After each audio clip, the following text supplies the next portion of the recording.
Morning, dear listener. Iain Lee, BBC Three Counties Radio. May I just say how lucky you are to have BBC Three Counties Radio. I was driving to Gloucester yesterday and I heard four, maybe five BBC local radio stations. One of them, this is one of the phone-in topics, OK? Give us a call with your chainsaw stories. Give us a call with your chainsaw stories. It was amazing. I'm going to put it out there. Listen, I am going to actually put this out there because I was chuckling to myself in the car going, oh my God, these idiots. I'm going to put it out there as a topic. So, give me a call with your chainsaw stories. That's what the fella said. And people were phoning in with chainsaw stories. I don't know. I don't know if it'll work quite so well in the three counties.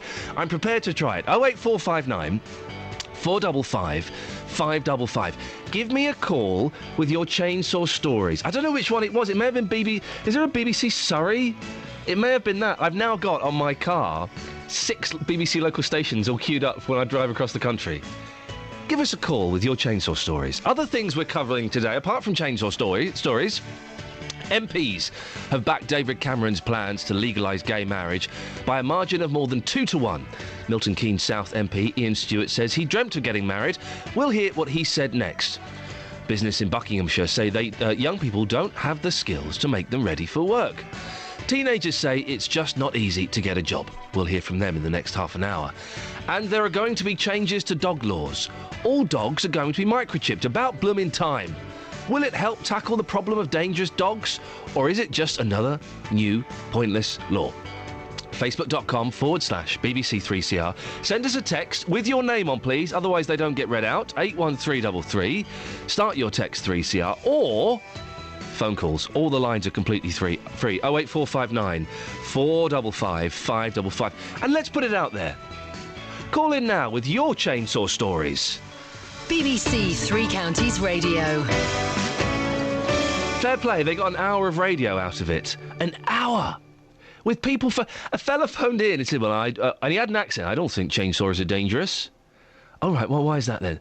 Well, you got to use them properly. I mean, I've got a mate who lost all his toes with one, but I don't think they're dangerous. Yeah, a man actually phoned up and said that. It was the most incredible thing. You're so lucky. This is all sort of between 9 and 12, so you're so lucky to have JVS. I'm putting it out there, though. Give me a call with your chainsaw stories. 08459 455 555. Let's see if that sets the switchboard alight. Now, coming up later on, we will have more details on the siege in Leighton Buzzard in the next hour. But before then, MPs have backed David Cameron's plans to legalise gay marriage by a margin of more than 2-1. But in a free vote, more Conservatives opposed the idea than supported it. And the measure only went through with the help of Labour and the Lib Dems.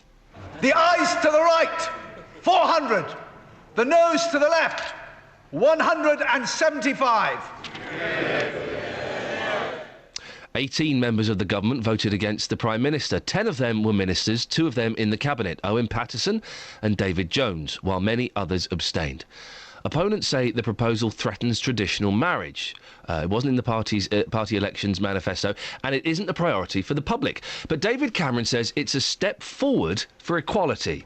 Marriage is a great institution, and it should be there for people who are gay as well as people who aren't. That's why I've pioneered this change. I think it's important for our country, important for our society. Yes, it's about equality, but it's also about a stronger society. So I respect the opinions of others, but this is a good step forward for our country, and I'm proud that this government's taking it. The Prime Minister could still face obstacles as the measure makes its way through Parliament. He's already introduced safeguards so churches won't be compelled to hold ceremonies. But the Tory veteran, Sir Roger Gale, is seeking further concessions.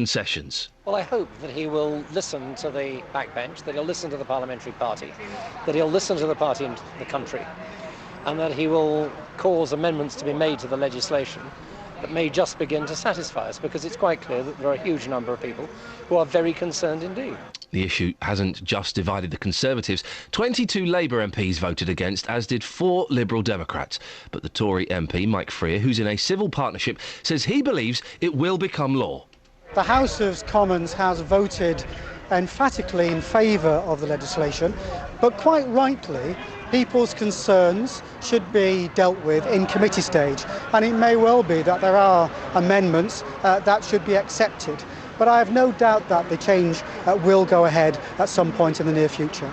Some Tory activists are already threatening to resign from the party over the issue. But the Prime Minister believes that it's a risk worth taking in order to show the Conservatives are prepared to change. In this area, Tory MPs Cheryl Gillan, Nadine Dorries, Andrew Selous and Oliver Heald voted against.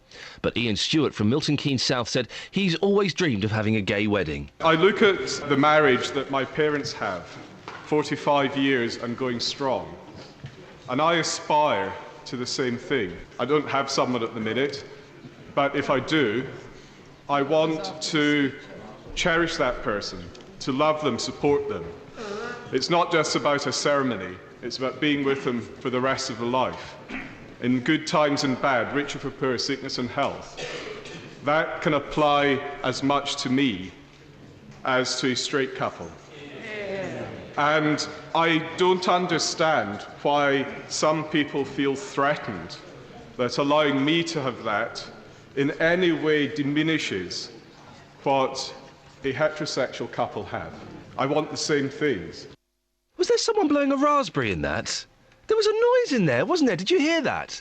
There's someone made a very inappropriate noise in that. I'm gonna play that again. I just want to hear. There's a noise in there somewhere. I look at the marriage that my parents have, 45 years and going strong, and I aspire to the same thing. I don't have someone at the minute, but if I do, I want to cherish that person, to love them, support them.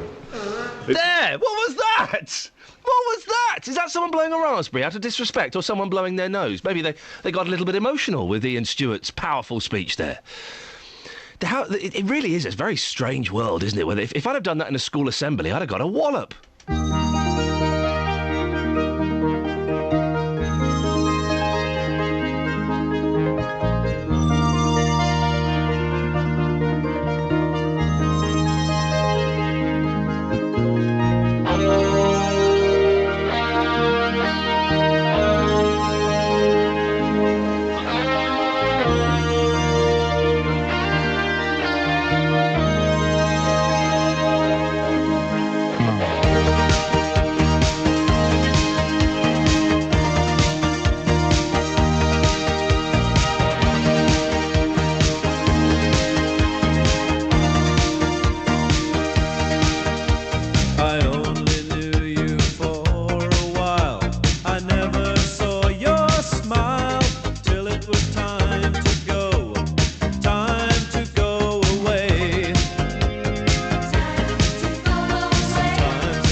To love them, support them.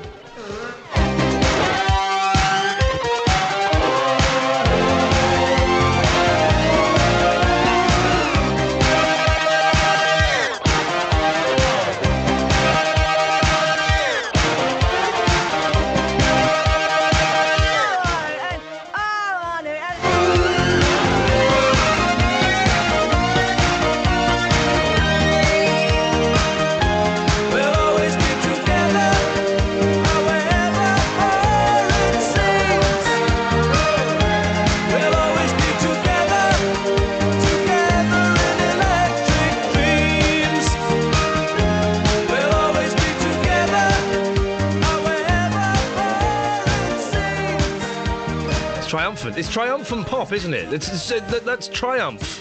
Heralded in, 3 minutes, 50 seconds?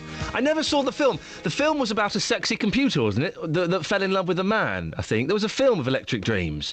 And I think it was a computer that fell in love with a man. I'm going to IMDb it during the news at 6:30. I'll let you know the information on that. It wasn't the one where they made a sexy woman. That was Weird Science. Weird Science was one of the great... If you're a teenage boy in the 1980s, wowzers, that was the film to watch. It had everything going for it. Computers and sexy computer-generated women. Perfect.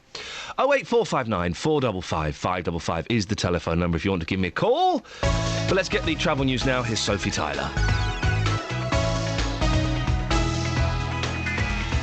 Beds, Hearts and Bucks travel. BBC Three Counties Radio. Good morning. Well, not looking too bad out there at the moment. The motorways on the cameras are holding up fairly nicely, actually. M1 and the M25, particularly the western stretch, not looking too bad, actually, at all at the moment. And the usual delays not causing many problems, actually. The A405 and the A414 looking good. A40 also moving nicely. And no problems as well on the trains or tubes heading in or out of London at the moment. All looking good on the local live departure boards. Sophie Tyler, BBC Three Counties Radio. Thank you, Sophie. Morning, it's 6:15. It's Wednesday, the 6th of February. These are your headlines this morning on BBC Three Counties Radio. A man has been arrested following a standoff with armed police in Leighton Buzzard. David Cameron has hailed the Commons' vote in favour of same-sex marriage in England and Wales last night as a step forward for our country. In sport, Stevenage beat Notts County 2-0 in League One last night and moved to 12th in the table. The weather for Beds, Hearts and Bucks. Cold. Oh, isn't it cold? Oh, it's bitter out. Wintry showers and a top temperature of 5 degrees. Coming up, businesses in Buckinghamshire say young people don't have the skills to make them ready for work. Teenagers say it's just not easy to get a job. We'll hear more before 6:30. BBC Three Counties Radio. Three Counties Sport. Join me, Jeff Doyle, and me, Luke Ashmead. Monday nights from 6 will feature sports such as darts. I have a dartboard in my garage. When you go out to the hockey, how many would you score? 40, on average. Yeah. I've never hit 180, though. I reckon if I gave up my job, packed everything in... Yeah, go on. Within 5 years, I could be competing with the professionals. Never. Absolutely no 5 chance. years. Three Counties Sport. Monday nights from 6. On BBC Three Counties Radio. I am Luke the Force Ashmead. No. So yesterday I had to drive to Gloucester. It's kind of a long old drive and wonderful scenery along the way. The A419, A417, fantastic. But I got to listen to, it was, I think, possibly 4 BBC local radio stations. You're really lucky to have this one. But one of them was doing an hour-long phone-in. I kid you not, the question was, call in with your chainsaw stories. It wasn't even a question. It wasn't even putting... It was just... Call in with your chainsaw stories. So I was chuckling at that in that kind of, hey, I'm from the southeast. Aren't these country bumpkins idiots? But then I thought, well, hang on, maybe I'm missing a trick. Maybe there is something in this. So this morning I'm asking, what are your chainsaw stories? 08459 455 555. Or you can do what Nikki in Milton Keynes has done. Send a text in 81333, start the text 3CR, put your name on, otherwise it won't get read. Nikki has texted in with her chainsaw story. I got my chainsaw licence whilst working on a nature reserve. Since then, I've been working in the IT industry, but mentioned the licence on my CV, stating I used it for stress relief. Whilst job hunting, I had a phone call from a recruitment bod telling me to remove it, and was clearly shocked when I told them it was the truth. It made my CV memorable, though, as I got a job shortly after. That's a chainsaw story! Are there any more out there? I do like a good chainsaw. Very powerful. Very powerful. I prefer an axe. Have you ever used an axe, like a proper sharp axe, to chop wood? Get a root out of the ground? Oh, it's good.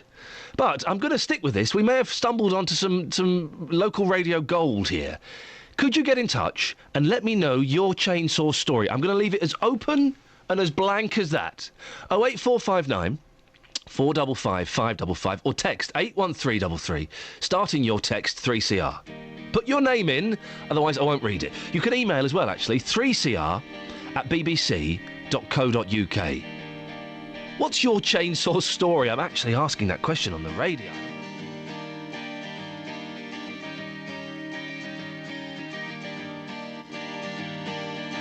Kiss me out of the beard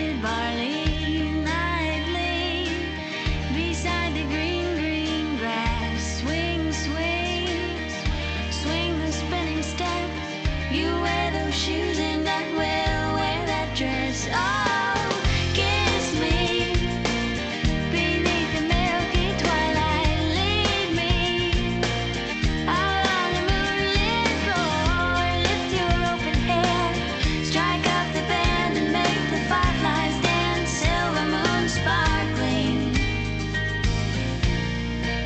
So kiss me.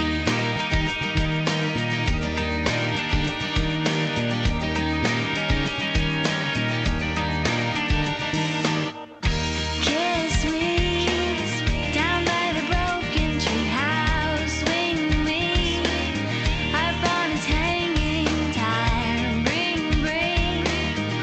Bring your flowered hat. We'll take the trail marked on your father's map. Oh, kiss me beneath the milky twilight. Lead me out on the moonlit floor. Lift your open hair, strike up the band and make the fireflies dance. Silver moon sparkling. So kiss me.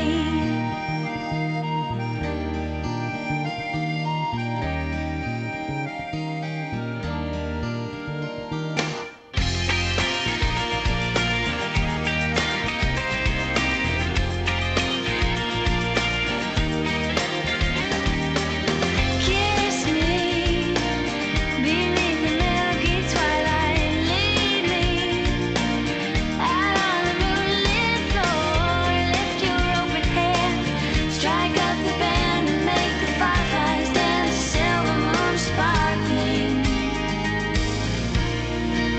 So kiss me.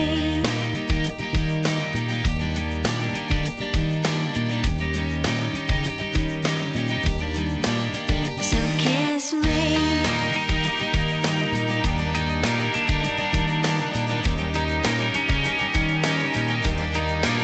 So kiss me.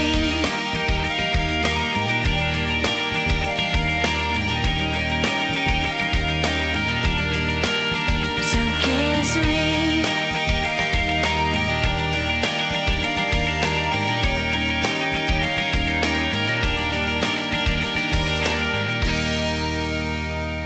Morning, Iain Lee, BBC Three Counties Radio. Now, 3/4 of local businesses who took part in a survey in Buckinghamshire say young people don't have the skills to make them ready for work. Among the main issues highlighted are poor timekeeping, poor spelling and grammar, spending too much time on their mobile phones, and wanting immediate success.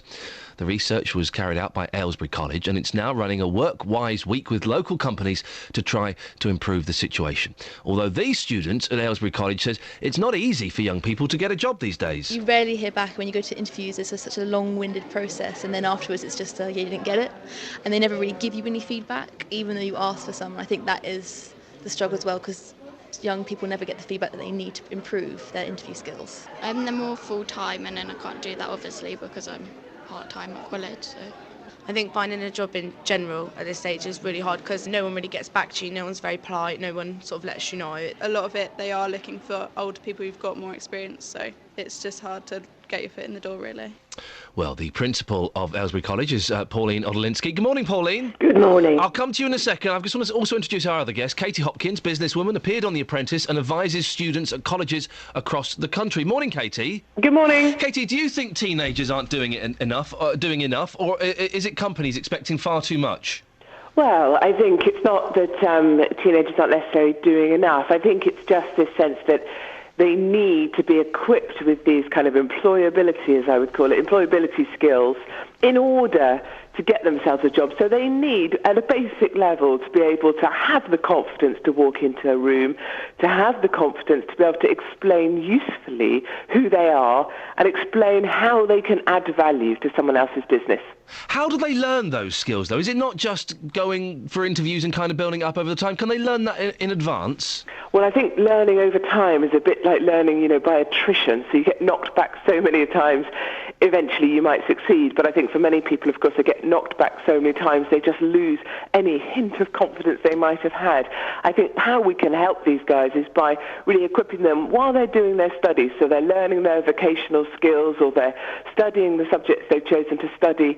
But in addition to that, what we're giving them is possibly 3 tools in addition to that, and one of those would certainly be employability, to help them to find a job in what is the most competitive marketplace that we've seen for a number of decades. Well, so one of the things that local businesses pointed out in this survey was that young people are spending too much time on their mobile phones. I know. Well, they must know that that's a ridiculous thing to do, surely. Well, no, I mean, we think like that because, of course, we spent a generation or two, or certainly I did, without... people used to... They don't know that people used to take notes. No, he's not in. Can I take a message? I'll write it down. No, I mean, they've grown up with a mobile phone intrinsically sort of attached to the palm of their hand. They don't move without something in the palm of their hand. And I think that's how this employability stuff can help, by showing that when you're at work, looking at your mobile phone is seen by your employer as taking from them, as taking time from them, as being distracted from what you've been tasked to do, and certainly not focusing on your job. And making them realise these things is actually something we need to help them learn, which sounds a ridiculous notion, but I think actually it's a really important thing. And also you mentioned earlier about they want immediate success. And I grew up, really thinking that somebody like Jack Welch from GM Motors was fantastic, sad as I may be. But they've grown up, of course, in an era of instant celebrity and instant fame. And, of course, that's where this very immediate success thing has come from. Pauline, were you surprised with the findings of your survey? Well, I'm not surprised, because we've been talking to employers for a while about these kind of things. But, I mean, I think it is helpful to know, because it helps us to help the young people to do something about it. And certainly that's why we've got the WorkWise programme running this week in partnership with businesses and with many different organisations from the public sector, colleges, Buckinghamshire New University, to actually have a whole comprehensive programme, focusing for this week particularly, although it's important that we do it all the time, but this week particularly in seeking jobs and the right kind of things that you need to do. Well, Pauline, give us specifics. I'm 16 years old. I'm a numpty. I'm distracted from this interview because I'm checking Facebook at the moment. Give me some tips on how I can make myself more employable. Well, I think it's a whole combination of things about behaviour, attitude, dress, the way you approach things. So what we're trying to do this week are giving them taster sessions. We've got a large range of employers who are opening their doors for a come-to-work day. We've got employers coming in, particularly we've got an open evening at Aylesbury College on Thursday evening, and we've got employers coming in doing all sorts of workshops, telling them about what they would expect when they actually come to work. So this is how I'd expect you to dress and so on, and having a dialogue about that, which I think is really useful. Do young people not know to dress up smart? Are they turning up for job interviews in jeans and trainers? Well, yeah, I think smart casual, I would say, but Right. in some cases that's not appropriate for the kind of business it is. No. Katie, what are the top 2 things that young people should bear in mind if they're applying for a job? Yeah, if I had 2 things, it would be about walking into the room as if you meant to be there. So young people will teeter-totter into the room, they'll act apologetic, they'll apologise before even they've got halfway across the room, they won't look up, they won't look someone in the eye. Get over to that desk where you're going to have that interview, grab that employer's hand in a meaningful way and look them in the eye and say good morning. Those would be my 2 top tips. And it's a really fun thing you can do with these guys that really makes them feel like, well, actually, yes, I do have a chance. I am meant to be here. There is a purpose for this, and yes, I can get this job. Katie, you've inadvertently raised a brilliant point. Pauline, you should be doing handshake classes. Yeah. You definitely should. There's nothing worse than the floppy wet fish handshake. I absolutely agree with all of that, and I can assure you that is part of the programme Is it that we're really? going to be doing. Yeah. Fantastic. Well, that's good. Excellent stuff. Katie, always a pleasure. And Pauline Odolinsky, thank you very much indeed. They're doing handshake classes. There's nothing worse, and that's genuinely brilliant. There's nothing worse than the limp handshake. Or we've all done this, haven't we? We've gone for the handshake and we're kind of nervous and we've sort of missed a bit. So you end up just holding their fingers. Have you done that?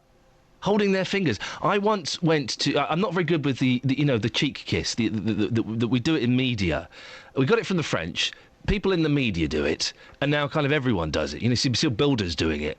And I went to cheek kiss Wendy James, the lead singer from Transvision Vamp. I used to have a massive crush on. She's not aged brilliantly well, but I still thought she was quite saucy. And I went to give her... We went for the kiss, and she moved her head. I kissed her ear. Imagine that. I kissed Wendy James's ear. Ouch. And well done those who spotted the Freudian slip there. Are teenagers doing it enough these days? That was a great way to start an interview, wasn't it? Wasn't it? What are your chainsaw stories? Let's get the travel news now. Sophie Tyler. Beds, Hearts and Bucks travel. BBC Three Counties Radio. Well, still looking good out there on the cameras this morning. No major problems to update you with. Motorways are looking good on the whole. The western stretch of the M25 in particular is moving fairly nicely out there this morning. And the usual delays also not causing too much of a problem at all. Moving well through Dunstable on the A5. The A40 also looking good. And the A405 also not having too many problems either this morning. Usually looks a little bit busy on the North Orbital Road, but does seem to be coping well this morning. Trains and tubes are looking good as well this morning. No problems heading in towards London. And elsewhere as well, also looking fairly good. Sophie Tyler, BBC Three Counties Radio. Thank you, Sophie. 6:30 on the nose. Let's get the news and sport with Catherine Boyle. Getting beds, hearts and bucks talking. This is BBC Three Counties Radio. Good morning. The headlines. A man's been arrested following a standoff with armed police in Leighton Buzzard. David Cameron's hailed a Commons vote in favour of same-sex marriage in England and Wales last night as a step forward for our country. And a man accused of murdering a teenager in Milton Keynes sexually assaulted a student in the town 10 years later. A jury at the Rachel Manning trial has heard. Beds, Hearts and Bucks Sport. BBC Three Counties Radio. Ashley Cole will win his 100th cap this evening when England host Brazil at Wembley. Manager Roy Hodgson confirmed yesterday that Cole will start at left-back instead of Everton's Leighton Baines. Captain Steven Gerrard won his 100th cap in a friendly against Sweden last November, and he and Cole will both receive those caps before the game. Stevenage were 2-0 winners over Notts County in League One last night, which moves them to 12th in the table. Sam Hoskins put Stevenage ahead in the first minute and Marcus Haber sealed the victory in the closing minutes. Borough boss Gary Smith was pleased with the clean sheet and the 3 points. We're in a position and our form's been such that we're easily forgotten, but I thought the players put in a sterling performance tonight, and it is a big win for us, and hopefully it gives us a little bit of a platform. The Luton Town players Simon Ainge and Andre Gray were involved in the England C non-league defeat against Turkey last night. Both started the game at Dartford. In Conference North last night, Bishop Stortford won 1-0 against Solihull. In Conference South, Boreham Wood lost 4-0 against Welling. And in the Southern League Premier Division, Hemel Hempstead won 2-1 away to Chippenham, while Chesham lost 3-1 at St Neots. England's cricketers lost their final warm-up match ahead of the 2020 series in New Zealand. They lost by 3 wickets to a New Zealand 11 in Wanneroo. The first of the 3-match series against New Zealand's being played in Auckland on Saturday. And in tennis, Rafael Nadal made a winning return to action after 8 months out through injury and illness. He partnered Juan Monaco to a straight-set doubles victory in the opening round of the ATP event in Chile. Finally, Rugby Union fullback Rob Kearney has agreed terms to a new 2-year contract with Leinster. It means he'll be at the club until the end of the 2014-2015 season. And that's your latest news and sport. More from me at 7 o'clock. If I was to become an international lover and travel the world, right. Just making women smile and then leaving on a jet plane, I would call myself Juan Monaco. Would you? Isn't that the... Be honest, when you read that, you fell a little bit in love with him. That's the sexiest name ever, isn't Pretty smooth. I might have to Google him. To cherish that person. Press that one, sorry. Slip it. I'm not going to say. Don't. You're going to get in touch. So, give us your last line again there that we scripted, the one about Googling him. I might have to Google him. There we go. That's better. On FM, AM and online. It's all scripted. It's all scripted. BBC Three Counties Radio. Yes. We're full of Freudian slips today, aren't we? They're all over the shop. Coming up in the next 30 minutes of the show, if you're a dog owner, A, you should get rid of it and get a cat. But B, you're going to have to microchip your animal from April 2016. It's because new laws are coming into effect. More about the changes with the Dogs Trust next.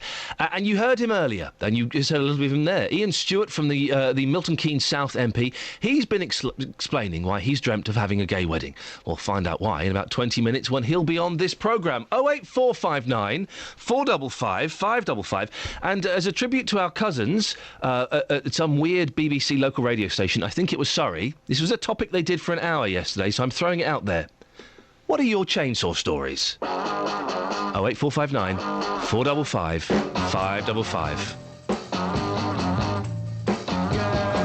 You really got me going. You got me so I don't know what I'm doing. Yeah, you really got me now. You got me so I can't sleep at night. Yeah, you really got me now. You got me so I don't know what I'm doing. Oh yeah, you really got me now. You got me so I can't sleep at night. You really got me. You really got me. You really got me.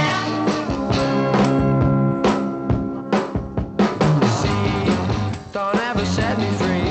I always wanna be by your side. Girl, you really got me now. You got me so I can't sleep at night. Yeah, you really got me now. You got me so I don't know what I'm doing. Oh yeah, you really got me now. You got me so I can't sleep at night. You really got me. You really got me. You really got me.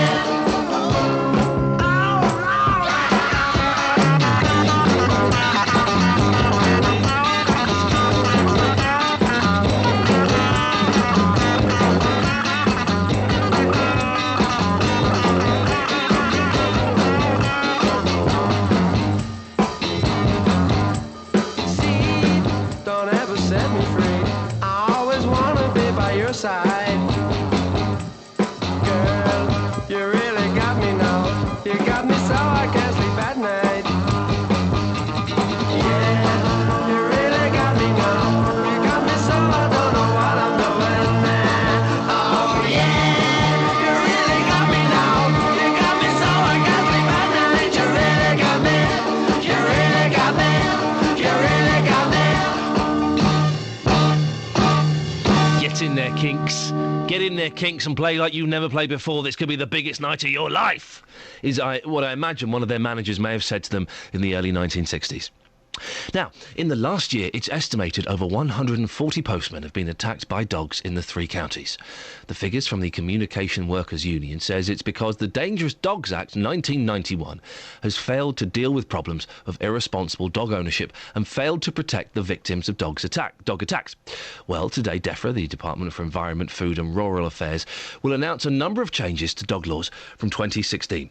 Laura Vallance is Head of Public Affairs at the Dog Trust. Morning, Laura. Good morning. What are the key changes that are coming into effect? Well, there's 2 separate issues. The one on the dangerous dog side, the biggest change is that now, as you stated, that postal workers and other workers, many of them are attacked on private property.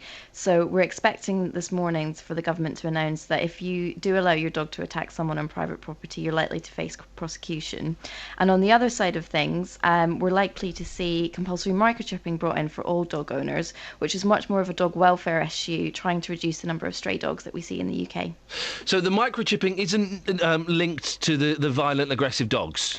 Well, not exactly. Right. It's not going to prevent dog attacks. I think we need to make that really clear. Yes. What it will do is link a dog with an owner. So it will make it a lot easier for police and other enforcement bodies to crack down on owners who do allow their dogs to behave in a dangerous manner. Do we know what the penalties will be for those people who do allow their dogs to attack postmen and things like that? We don't at the moment. We're still waiting to see the detail. As I say, at the moment, if a postal worker or anybody else is attacked on private property, the only way that they can get compensation or take any action is through a civil court. We're likely to see dog owners face criminal prosecution if they do allow their dogs to be dangerous on private property. Laura, I'm going to ask you a question that I'm guessing you may never have been asked before, and I apologise in advance. I want to know if this is an urban myth or not. If an aggressive, let's say a Rottweiler has got hold of my arm and won't let go of it. Is the best way to get it to let go of it to stick my finger up its bum? This is what I've heard. Is this true? I probably wouldn't advise that. No. I mean, I'm not an expert in dog control and how to do that, but I wouldn't advise doing that. No, okay. No, it'd probably make the dog perhaps a bit more aggressive. You never know. I'm glad we cleared that up.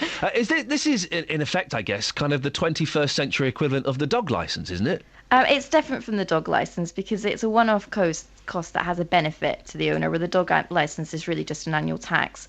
When this comes in, Dogs Trust will be putting provisions aside to make sure that every single dog owner in England can get this done for free. Wow. We do it at the moment, so anybody can go to any one of our rehoming centres or our website to see where we do free microchipping events. But when this does come in, we're hoping to work very closely with the veterinary profession and others to make sure that every single dog owner can get this done free of charge. See, I'm surprised that dog owners wouldn't do this already, because it makes sense. If your dog runs off and it's not chipped, it's going to be much harder to get it back, isn't it? Exactly. It makes complete sense to us. And we think about 60% of dog owners already do this voluntarily. So I think a lot of people already see the benefits, but we're hoping by making it compulsory and rolling it out, more people will do it. I mean, it's almost the 21st century equivalent of a collar and tag. Right. Most dog owners do that. It is law. Most people don't realise it's law, but they do it because they think it's the quickest way that they're going to get their dog back if it goes missing. Yeah. You can take a collar and tag off. You can't take a microchip away, and that's the difference. This would never happen if people owned cats, Laura. I'm a cat person, you see, and I think you're all weirdos for wanting to have a dog.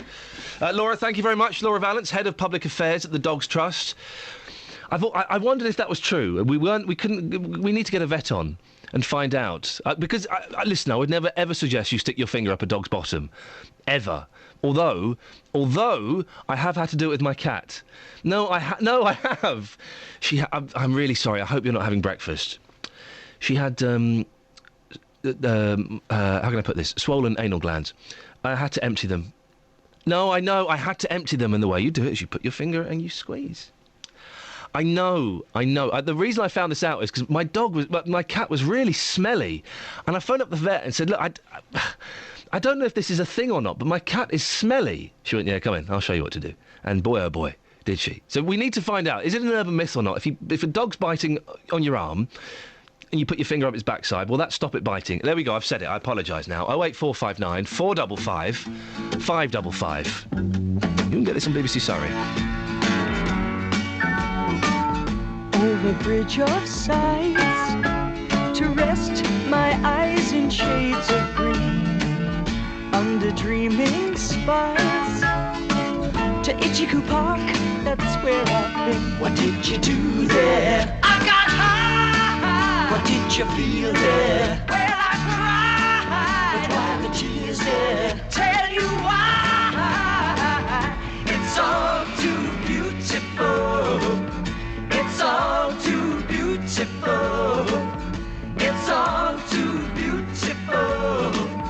It's all too beautiful. I feel inclined to blow my mind. Get on, beat the ducks with a bun. They all come out to groove about, be nice and have fun in the sun. I tell you what I'll do. What will you? I'd like to go there now with you. You can miss out school. Won't that be? Why go to learn the words of who? What will we do there? We'll get high. What will we touch there? We'll touch the sky. But why the tears there? I'll tell you why. It's all too beautiful. It's all too beautiful. It's all too beautiful. It's all too beautiful. I feel inclined to blow my mind. Get hung up, beat the ducks with a bun. They all come out to groove about, be nice and have fun in the sun. It's all too beautiful. It's all too beautiful. It's all too beautiful. Ha! It's all too beautiful. It's all too beautiful.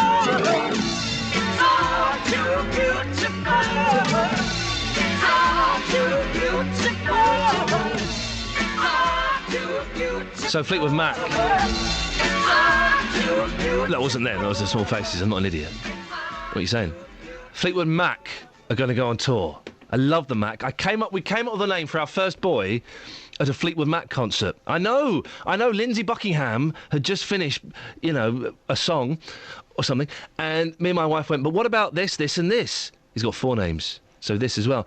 And we went, yeah, that'll do. And so I have a great affinity with the Mac.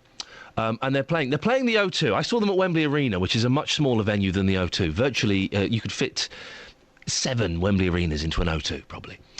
So I'm dubious of going to see them at the O2. And tickets, well, front row seats, £138.50 plus a £12.50 booking fee. How? And then the next seats down are £125. How? The cheapest seats are £50. Ooh, now, pricey but affordable, but the cheap seats at the O2 means you're going to be way up in the gods. So, I guess what I'm asking is, would anybody like to buy me a ticket to go and see Fleetwood Mac at the O2, please? Thanks very much. Travel news now, here's Sophie Tyler. Beds, Hearts and Bucks travel. BBC Three Counties Radio. Beginning to look a little bit busy at the moment on the A405 North Orbital Road, particularly approaching the M25 Junction 21A roundabout. M25 itself, they're really not looking too bad at all, moving nicely down the western stretch, and the M1 and the M40 actually not looking too bad at all either. Trains are coping well on the local live departure boards, and the tubes moving nicely as well into central London and out. If you spot anything, do be sure to let us know. Sophie Tyler, BBC Three Counties Radio. Sophie, I'm having a whip round for someone here who's leaving, and I wondered if you'd like to give some money. Is it really for someone that's leaving, or is it going to be for the Fleetwood Mac ticket? Oh, nuts! She was listening. We'll get there, dear listener, don't worry. Morning, it's 6:45. These are your headlines on Wednesday, the 6th of February on BBC Three Counties Radio. A man has been arrested following a standoff with armed police in Leighton Buzzard. David Cameron has hailed the Commons vote in favour of same-sex marriage in England and Wales last night as a step forward for our country. In sport, Ashley Cole will win his 100th cap this evening when England host Brazil at Wembley. Here's something I didn't know. You know when they talk about getting a cap? They actually get given a cap. They get given a cap. It's too small to wear, apparently, but they get given a cap. Isn't that lovely?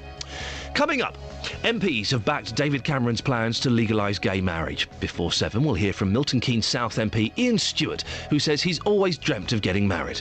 But before that, let's get the weather with Kate Kinsella. Beds, Hearts and Bucks weather. BBC Three Counties Radio. Good morning. Well, all of us above freezing this morning, so anything that fell overnight from the sky fell as rain, not as snow. It is a cold start, however. We've hung on to that rather strong northwesterly breeze, which is taking the edge off of any sort of temperature out there, and it's going to continue through the day as well. 1 or 2 showers expected to join us through the course of the morning. They could turn a little bit wintry, a bit of sleet, maybe a bit of hail. But as we get through the afternoon, we'll notice the skies start to clear, particularly towards the latter part of the afternoon. It's not a bad end to the day towards the west, really, of the 3 counties. We're looking at some sunshine to finish the day off, actually, so not bad at all. It will, of course, still feel very cold. The maximum temperature 5 Celsius, 41 degrees in Fahrenheit. Now, overnight tonight, the beginnings of the clearer sky towards the west will pave the way for a clear night for all of us. Any cloud will move out of the way, leaving it dry and clear and leading to a very cold and frosty night. Minimum temperature down to -2. That's 28 degrees in Fahrenheit, and the wind will ease towards dawn, which will ensure the frost for most of us. Now, the outlook for the rest of the week, I'm afraid we are hanging on to these cold temperatures. Tomorrow's not looking too bad, and we should see a bit of sunshine, but we're still getting up to 4 or 5 Celsius, so still very cold. That's your forecast. Thank you very much, Kate. Mark Forrest, weeknights from 7 on BBC Three Counties Radio. Now, if we haven't met yet, I'm the new guy on from 7 on weekday evenings. Here's the promise. Lively and engaging discussion. Remarkable people with extraordinary stories to tell. All wrapped up in the best music from the last 5 decades. It's new, it's different, and I think you'll like it. Mark Forrest, weeknights from 7 on BBC Three Counties Radio. Serious phoning on BBC local station yesterday. Call in with your chainsaw stories. So, I don't know, maybe I'm being arrogant. I'm asking you this morning. Call in with your chainsaw stories. 08459 455 555. She believed in fairy tales and princes. He believed the voices coming from his stereo. He believed in rock and roll. She left her past and those lily white fences and headed out to Hollywood in search of her soul. But she had to pay the toll. Yes, she did. They were bound to find each other. He needed proof, she needed a brother. That's when stars collide. When there's space for what you want and your heart is open wide.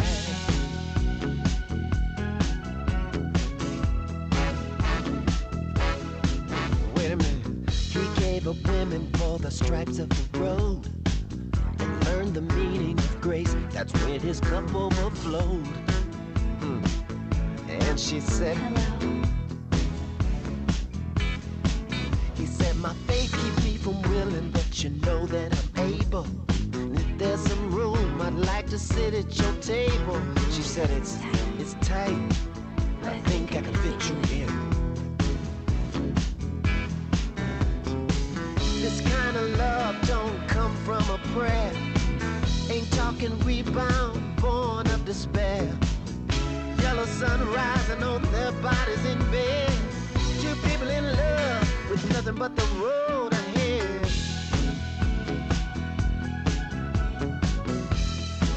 Oh yeah. Oh. All right.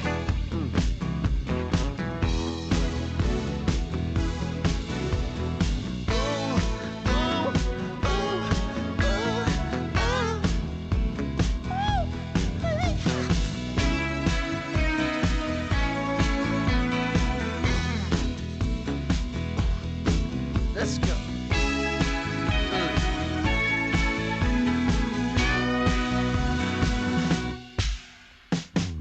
She believed in fairy tales and princes. He believed in jazz, rhythm and blues, and this thing called soul. He believed in rock and roll. Hear me? She wanted to see her name appear on the big screen.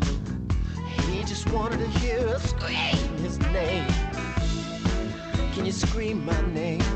Do you know what I mean? This kind of love don't come from a prayer. Ain't talking rebound, born of despair. Yellow sunrise, so bodies in bed. Two people in love, with nothing but the road ahead.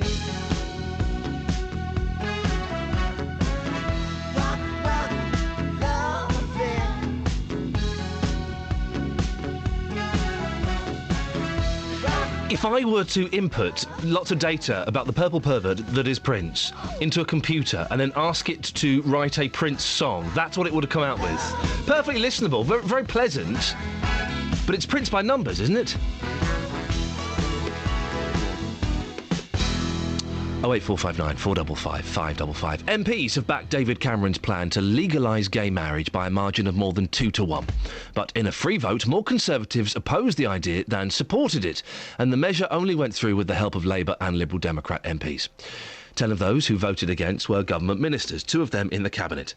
The Conservative MP for Milton Keynes South is Iain Stewart.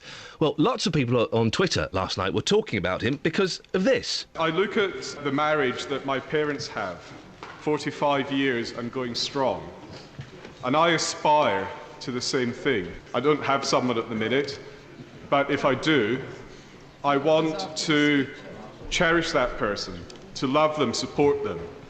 It's not just about a ceremony, it's about being with them for the rest of the life. In good times and bad, rich or for poor, sickness and health. That can apply as much to me as to a straight couple. Well, Iain joins me now. Morning, Iain. Good morning. You made quite an impact with that speech. Are you surprised? Well, it was a wonderful debate yesterday. Lots of people hold very passionate views on the subject, and it was one of the best debates I've ever attended in the Commons. So I thought that all the issues got a really good airing. Why are you so fervently in favour of gay marriage? Well, as I said yesterday, marriage is a wonderful institution, and I just want it to be available for everyone. I completely accept there are those who, for a religious reason or others, think it should be exclusively for a man and a woman. I respect that view, but I think that the law can be framed in a way which protects churches and other groups that don't want it to be extended. No one's going to force them. But for those who do, and for religious groups that do, then they should be allowed to. Some Tory MPs from this area who voted against: Cheryl Gillan, Nadine Dorris, Andrew Selous, Oliver Heald. How do you feel about them? Well, it was a free vote. A free vote in Parliament is on issues of conscience. I have a lot of respect for my colleagues, and they have respect for me. And there were areas of agreement. Andrew Selous, who is my neighbour in southwest Bedfordshire, he made the point that we don't talk enough about strengthening relationships, about encouraging responsibility, and I completely agree with him. But I just don't think that allowing gay people to take the step into marriage in any way undermines that. What happens now, Ian? Because it's not law yet, is it? We're not going to see lots of gay people this Saturday getting married. How does this progress? No, yesterday was what's called second reading, and that's a debate and a vote on the bill as a whole, on its general principles. So now that's passed, it moves into its committee stage, which is a very detailed line-by-line scrutiny of the bill. And there might be some changes made to it. So that will take another few weeks and months in the Commons, and then it's to go through the House of Lords as well. So it'll be law if it gets passed. It'll be law this year. I think it will certainly. Well, assuming it passes, it will become the law of the land this year. But I suspect it won't be till next year till the first events can take place. We've had a text from Stuart from St Albans, and let me put this to you. I think the gay marriage thing is a complete joke. I've never once heard anyone moaning that they want to marry their boyfriend, apart from that plonker you played earlier. It's talking about you, I'm afraid. I think our government has more important issues to worry about than spending so much time on that. Couldn't a quick show of hands done? Laughable. What do you say to Stuart? Well, Parliament can multitask. We can do lots of things at the same time. We have not spent huge hours on this matter. We had one day's debate yesterday, and to suggest that we can't do this as well as look at education and health and the economy and all the other important things, I don't think that's a sensible point. When you're standing up and you're making a speech or a pronouncement, are you aware of the environment, of what people are doing? Because I'm going to play you a clip here, and we noticed this. You're giving a real powerful barnstormer speech, with passion speaking from your heart. But then have a listen in the background. To cherish that person, to love them, support them. There's someone blowing their nose. Are you aware of things like that? Well, personally, I'm not. Right. I sort of zone out, when I'm speaking. Parliament's a very noisy arena. Yes. That was actually quiet for it. Right.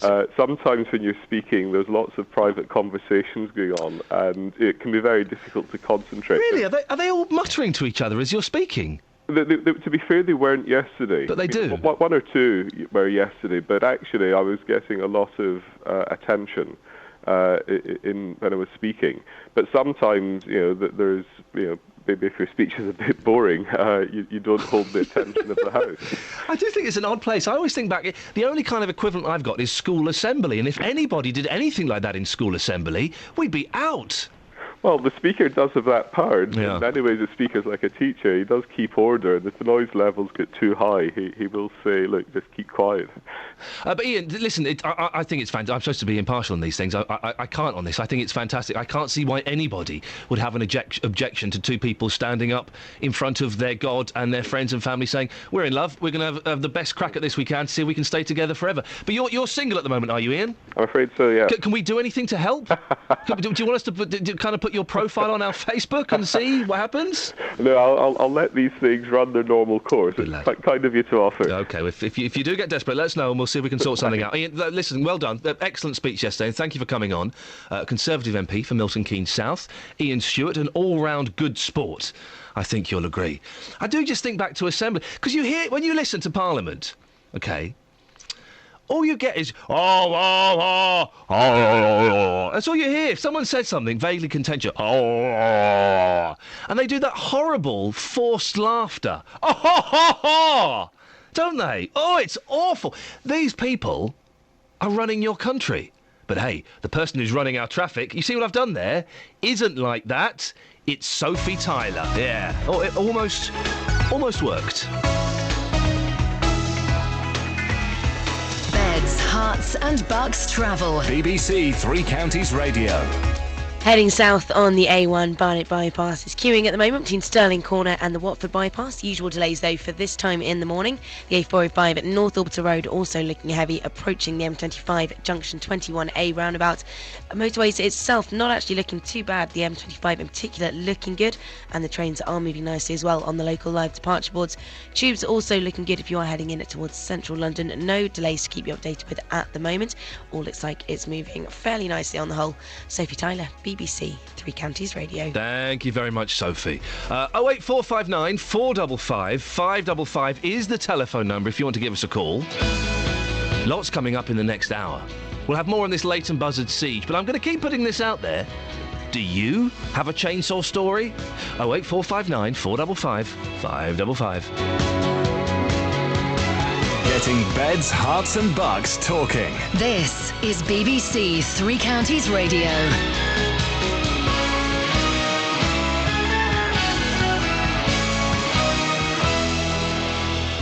Good morning, it's 7 o'clock. I'm Catherine Boyle. The headlines: man arrested after Leighton Buzzard siege, gay marriage vote hailed as a step forward, and claims young people aren't ready for work. BBC Three Counties Radio. A man's been arrested following a standoff with police in Leighton Buzzard. Officers were contacted by a caller concerned about the man's safety at an address in Bridge Street at around 5 p.m. yesterday. A cordon was erected while negotiators talked to him, and several hours later he was arrested by an armed response team who also seized an imitation firearm. He remains in custody and the cordon will remain in place while investigations continue. David Cameron has hailed the Commons' vote in favour of same-sex marriage in England and Wales last night as a step forward for our country. The measure was approved by a big majority, but less than half of Conservative MPs backed it. The bill's expected to face stiff resistance when it's scrutinised by the House of Lords. A man accused of murdering a teenager in Milton Keynes sexually assaulted a student in the town 10 years later, a jury's heard. Shahidul Ahmed denies strangling 19-year-old Rachel Manning, who disappeared after a night out in December 2000. More from Simon Oxley. Luton Crown Court heard 41-year-old Ahmed of Bletchley sexually assaulted a woman who got into his car after a night out in May 2010. The victim had believed he was a taxi driver. She got out of the car when he touched her breast and was helped home by a passerby who got part of the registration number of Ahmed's car near the Plough pub in Bletchley. The jury was told Ahmed was convicted of the offence in 2011. The trial continues. Fire crews in Bedfordshire have been banned from listening to music or watching DVDs on their breaks. Bosses at Bed's Fire and Rescue Service say they can't justify spending £15,000 on the necessary licences. Business leaders in Buckinghamshire say young people lack the skills to make them ready for work. In a survey carried out by Aylesbury College, three-quarters of those who responded said youngsters weren't ready. Here's Carol Abercrombie. They questioned more than 100 local businesses for their views. Among the main issues highlighted were poor timekeeping, poor spelling and grammar, spending too much time on their mobile phones and wanting immediate success.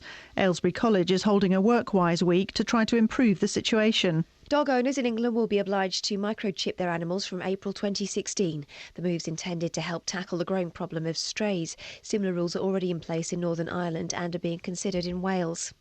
The US cable giant Liberty Global has confirmed it wants to buy Virgin Media, which has 5 million customers in the UK. The deal's worth just over £10 billion. In sport, Stevenage beat Notts County 2-0 in League One last night to move to 12th in the table. Sam Hoskins put Stevenage ahead in the first minute and Marcus Haber sealed the deal in the closing minutes. The weather feeling very cold with wintry showers and a top temperature of 5 degrees Celsius. That's 41 Fahrenheit. There's more news and sport online at bbc.co.uk/3 counties. BBC Three Counties Radio, first for news. So I was driving to Gloucester yesterday. I got to listen to 4 or 5, I think it's about 4 BBC local radio stations. Lucky and, you. I know, and I love it. It was all between 9 and 12, so it was JVS's slot. Can I just say, Three Counties? You're so lucky. You have drawn the longest straw by quite some margin. And there was one station, I think it was BBC Surrey, but it may have been Solent. I don't know. Basically, they were said, what are your chainsaw stories? Give us a call. So I'm putting this to you, Catherine Boyle. Yeah, I've got one. Have you? Yes. You're brilliant. I knew you'd have one. What's your chainsaw story, Catherine? It involves a haunted house in Spain. Me and my husband were at the Feria de Sevilla. Yeah. And so we were wearing I was wearing a traditional flamenco dress. Oh, God. Okay. Like those ladies that cover the toilet rolls. Just like those ladies. Yes. No toilet roll, though. That No. makes it difficult to walk. Yeah. So we went in this thing, and it was like a haunted house, but it had actors in it dressed up who chased you around. Yeah. And just before the end, there's always a bit that chases you out past the queue, so people get really worried. I finish at 9 o'clock. All right, OK. So just towards the end, we were walking through this very quiet, dark corridor, and all of a sudden you hear run-da-da-da-da-da-run-da-da-da-da-da-dum, and out came the Texas Chainsaw. I'm going to say masochist, but that would be a very short film. The guy with a Texas chainsaw. Yeah. And chased us. Yeah. And you never wonder what happens in those horror films. You think, oh, he would save me. My husband would save me. He threw me at him. Yeah, good. I got trapped, and the guy had shut the up talking, chainsaw. probably. Yes, go on. The guy had the chainsaw right next to my skirt. Do the chainsaw noise again. No. I think we've clipped it already. Oh, you swine. Well, that's the end of the show. Thanks for listening. Here's JVS. She goes on, doesn't she? I can completely understand why her husband would throw her at a chainsaw masochist. I really... Well, it's out there now. It's out in the open. What are your chainsaw stories? Who'd have thought it? I'm knocking a regional station. They've got gold on their hands. I'm going to tune into them every day and steal their topics. Apart from your chainsaw stories, we're also got some perhaps slightly more important things to discuss this morning, including... A man's been arrested following a standoff with police in Leighton Buzzard. BBC Look East reporter Neil Bradford was there. We'll speak to him next. Teenagers don't have the skills to make them ready for work, so say Buckinghamshire businesses. What advice would you give them to help them get jobs?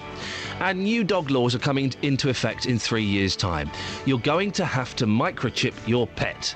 A sensible idea or just a pointless law? Lots of ways to get in touch. You can go to Facebook, facebook.com/BBC3CR. You can send me a text, 81333, start your text 3CR, include your name, or, and this is my favourite way to do it, you've been a bit phone shy recently, don't be shy, give me a call, 08459 455 555. BBC Three Counties Radio. Now, a man has been arrested following a standoff with police in Leighton Buzzard. Police were contacted by a concerned caller about the safety of a man in Bridge Street at around 5 p.m. The area was cordoned off while negotiators talked to him. It was reported on Twitter late last night that a man in a blood-stained T-shirt was led away in handcuffs after first receiving treatment at the scene by paramedics.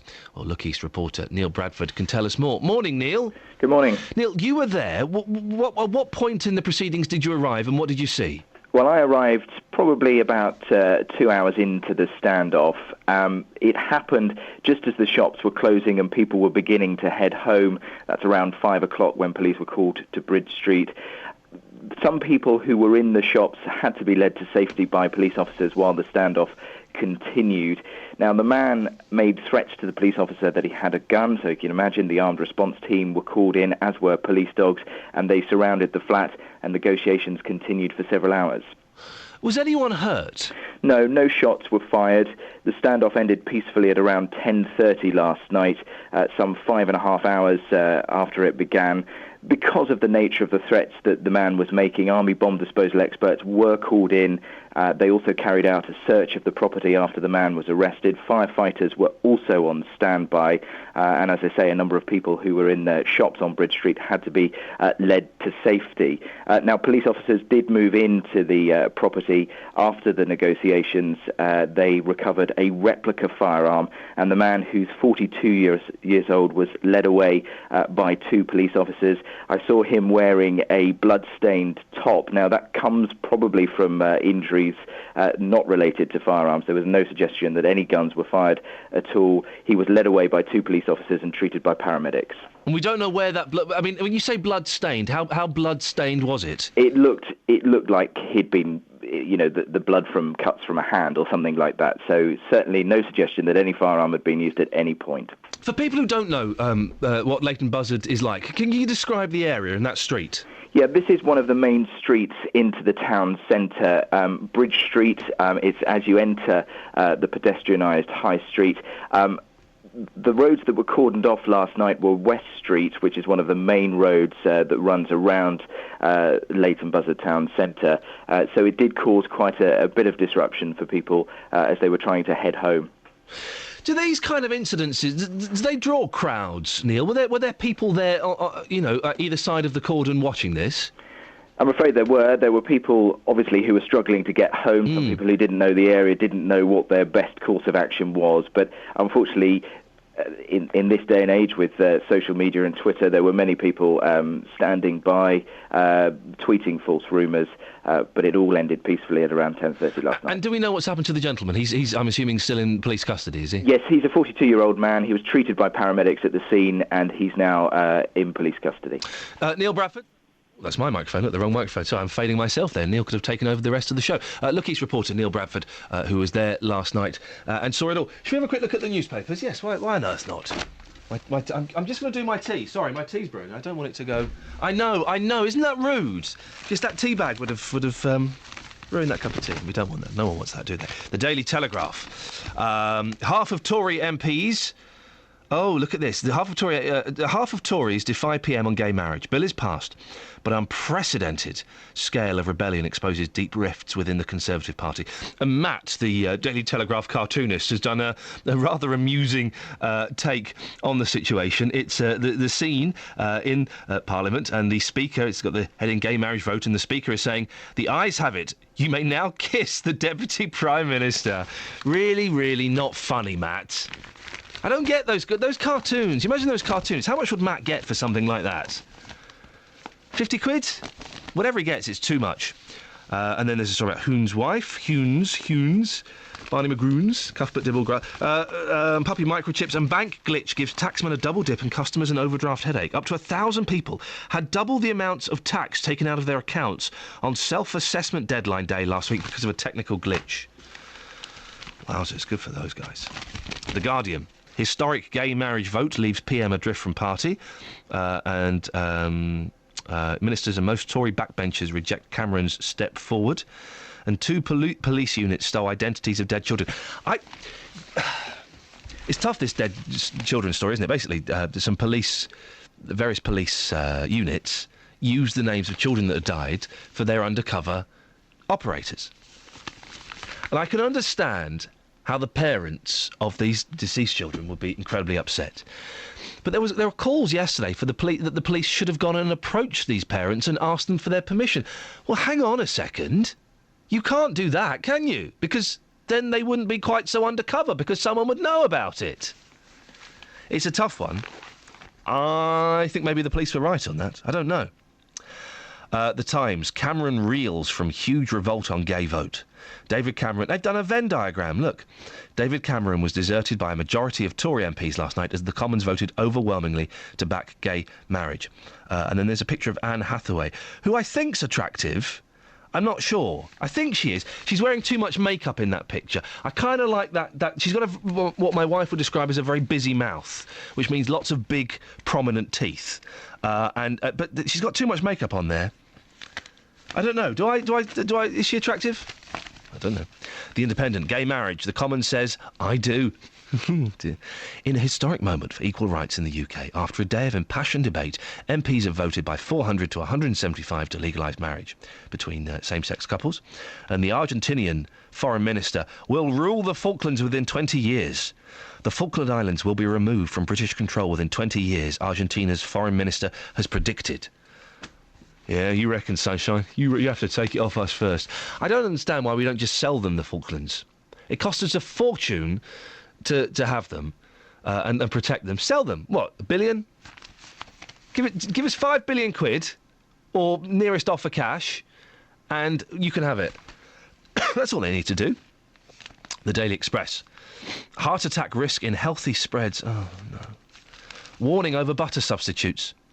Swapping butter for margarine and vegetable oils could trigger a heart attack. Scientists have warned.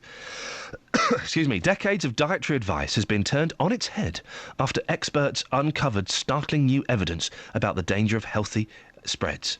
And Delia Smith is quitting TV. I didn't know she was still on TV. I honestly, I didn't. It's all Barefoot Contessa and that Pascal lady and Nigel Slater. Who, by coincidence, Nigel Slater, I'm picking up the Daily Mail, and I thought it was a picture of Nigel Slater on the front page. It's not. It's Hunes. Is it Hoon or Hunes? Hunes. I'm going to say Hunes. Ex-wife. Looks like Nigel Slater. And you really can, if you cook that meat on Monday, then you'll have a lot left over for supper on Thursday. Yummy. They're leading with Hell Hath No Fury. Devastating email, excuse me, reveals how Hune's scorned wife hatched a plot to nail him. And The Sun. Picture exclusive. Gaza in the Last Chance Saloon.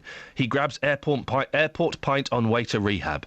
Stricken Paul Gascoigne arrives at a US airport ahead of his emergency rehab stint and grabs a pint in the bar. Here's an idea, son. Leave him alone. Leave him alone. Stop hounding the poor fella. He's an alcoholic, for goodness sakes. Here's the travel, Sophie Tyler.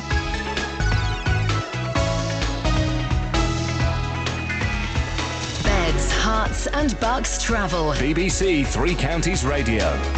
Starting to look busier out there at the moment. Southbound on the M1, slow between junction 10 at Luton Airport and 9 at Redbourne, and anti-clockwise on the M25, also queuing between 26 at Waltham Abbey and 25 at the A10 for Enfield. Again between 21 at the M1 and 20 at Kings Langley, and also between 18 at Chorleywood and 16 at the M40, looking fairly start-stop there. The Barnet bypass heading south, also queuing between Stirling Corner and the Watford bypass, and the North Orbital Road, that's the A405, also still slow approaching the M25 at junction 21A roundabout. Everything else not looking too bad. Trains and tubes are moving nicely at the moment. Sophie Tyler, BBC Three Counties Radio. Thank you very much, Sophie. Morning, it's 7:15. It's Wednesday, the 6th of February. Hopefully I can get through this without coughing and spluttering too much. These are your headlines on BBC Three Counties Radio. A man has been arrested and a replica firearm seized following a standoff with police in Leighton Buzzard last night. David Cameron has described last night's Commons vote in favour of same-sex marriage in England and Wales as a step forward for our country.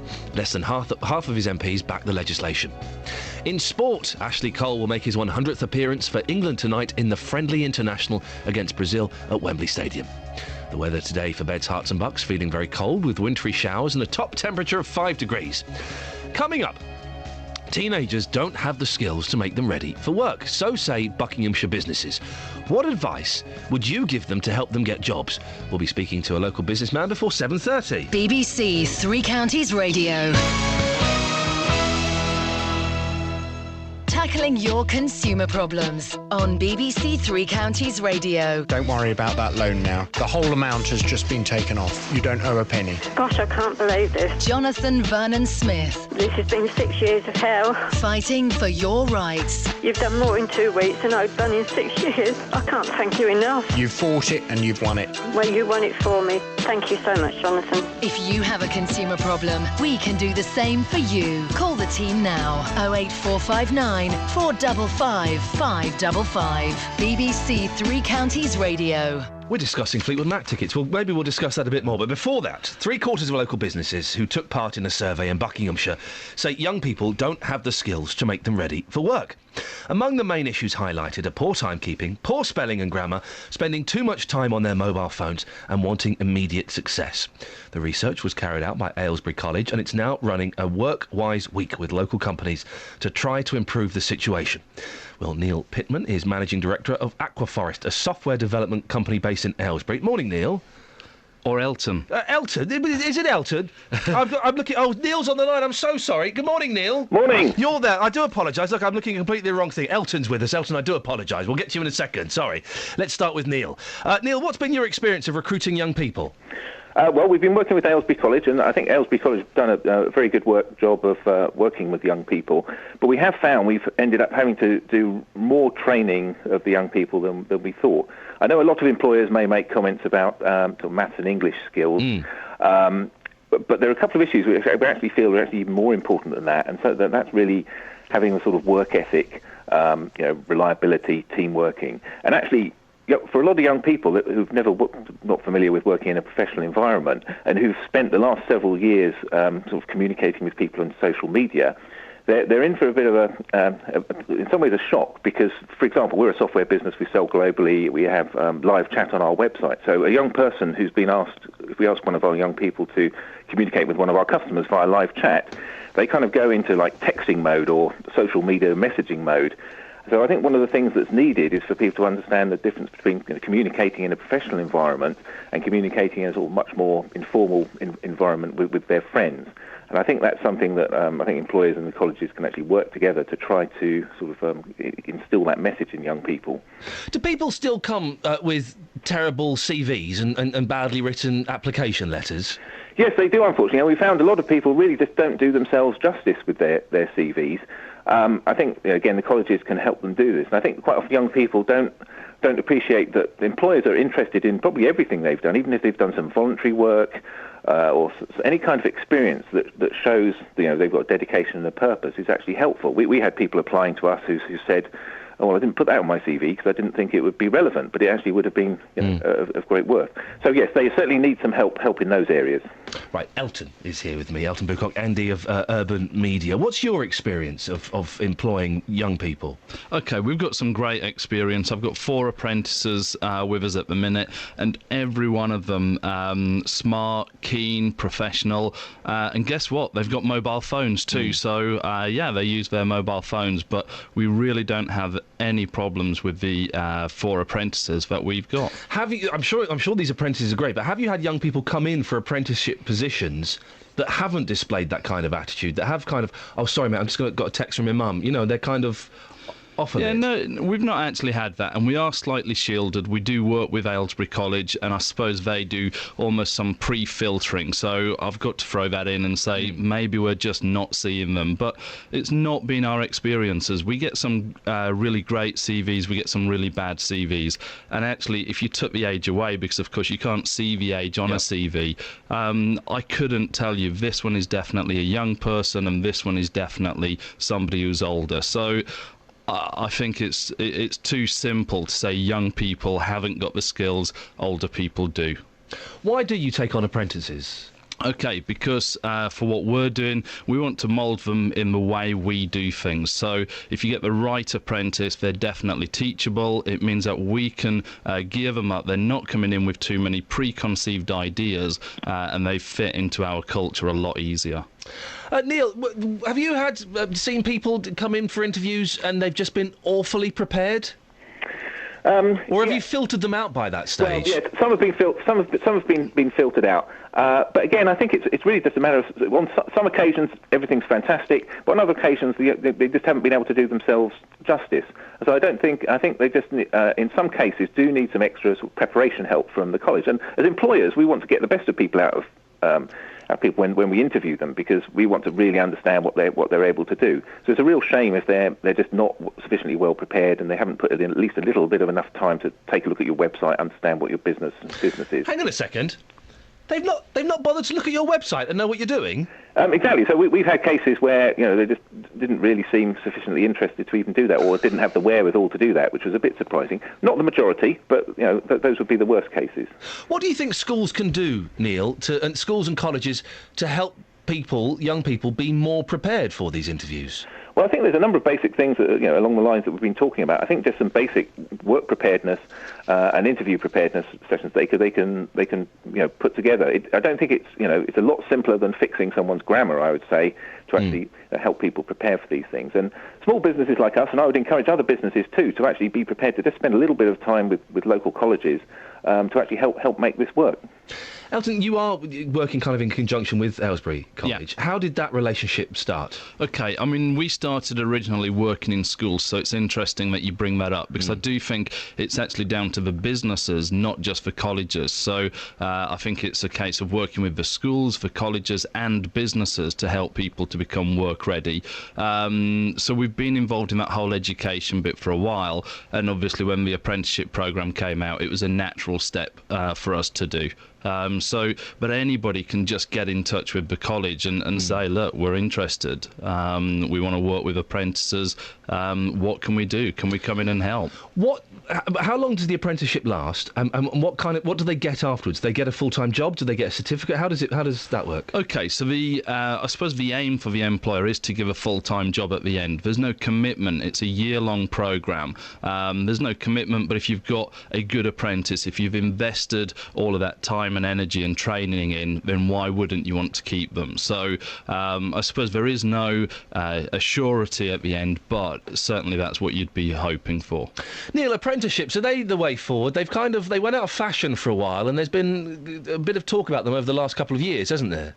There has, and I think no, there's definitely a role for them. We certainly obtained some benefit from having the apprenticeships. I think some employers may be put off because some employers may hear some horror stories.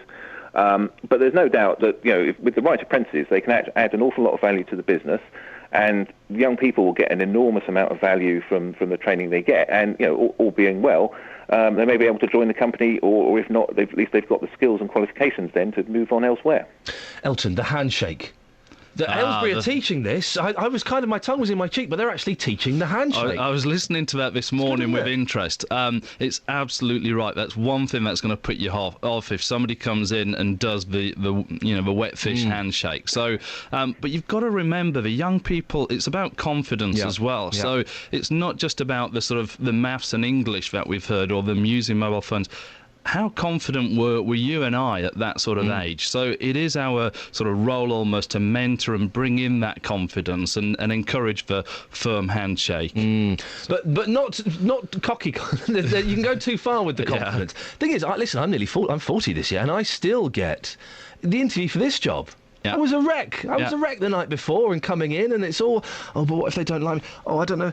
I guess the trick is kind of hiding that and making it look like you're not that nervous. Really, I suppose. Yeah, absolutely, and all of it's a front in the interview, let's face it, in terms of the confidence, because, as you rightly say, whenever you're going for a new interview, it is, you want that job. So, but definitely working on the confidence is a key part. And I'm going to come for your top tips in a second, Elton. Neil, before we let you go, you're a couple of top tips that you'd have for someone who's applying for a job.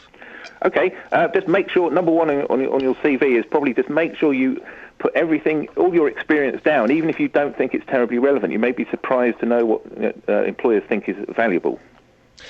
And porky pies on CVs, Neil, where do you stand? Just little exaggerations. There's a good chance they'll get found out, so I wouldn't. Maybe a certain amount of embellishment is good marketing, but too much is lying. Neil, thank you. Elton, go on, a couple of tips. Okay, top tips: smart, come across smart, regardless of what job, and research. I think Neil said earlier about somebody not looking at his website. Yeah, absolutely right. Do your research before you go in. Have something that you can talk about with the prospective employer. And Elton, what about those Fleetwood Mac tickets? Oh, 135 quid? It's just outrageous. And then 50 quid, but that's right at the back of the O2. But Ian, maybe we can get over the confidence thing and go and get a job for the night. Whoa. And then we could be down the front watching Fleetwood Mac. You're a big fella. You could do security. You've got broad shoulders. You could handle yourself. Is there any chance that your company could buy me some tickets? Hey, it's something we need to talk about off air, clearly. That's a no. I think I've probably broken the BBC guidelines as well. Elton, sorry for getting your name wrong. Thank you very much for coming in. It's lovely to meet you. Elton Bucock, MD of Urban Media, and Neil Pittman, who we spoke to, who is Managing Director of Aquaforest, a software development company. I'm a really good teacher. Oh, I keep playing the wrong... I'm so all over the place today. Let's try that one. On FM, AM and online. BBC Three Counties Radio.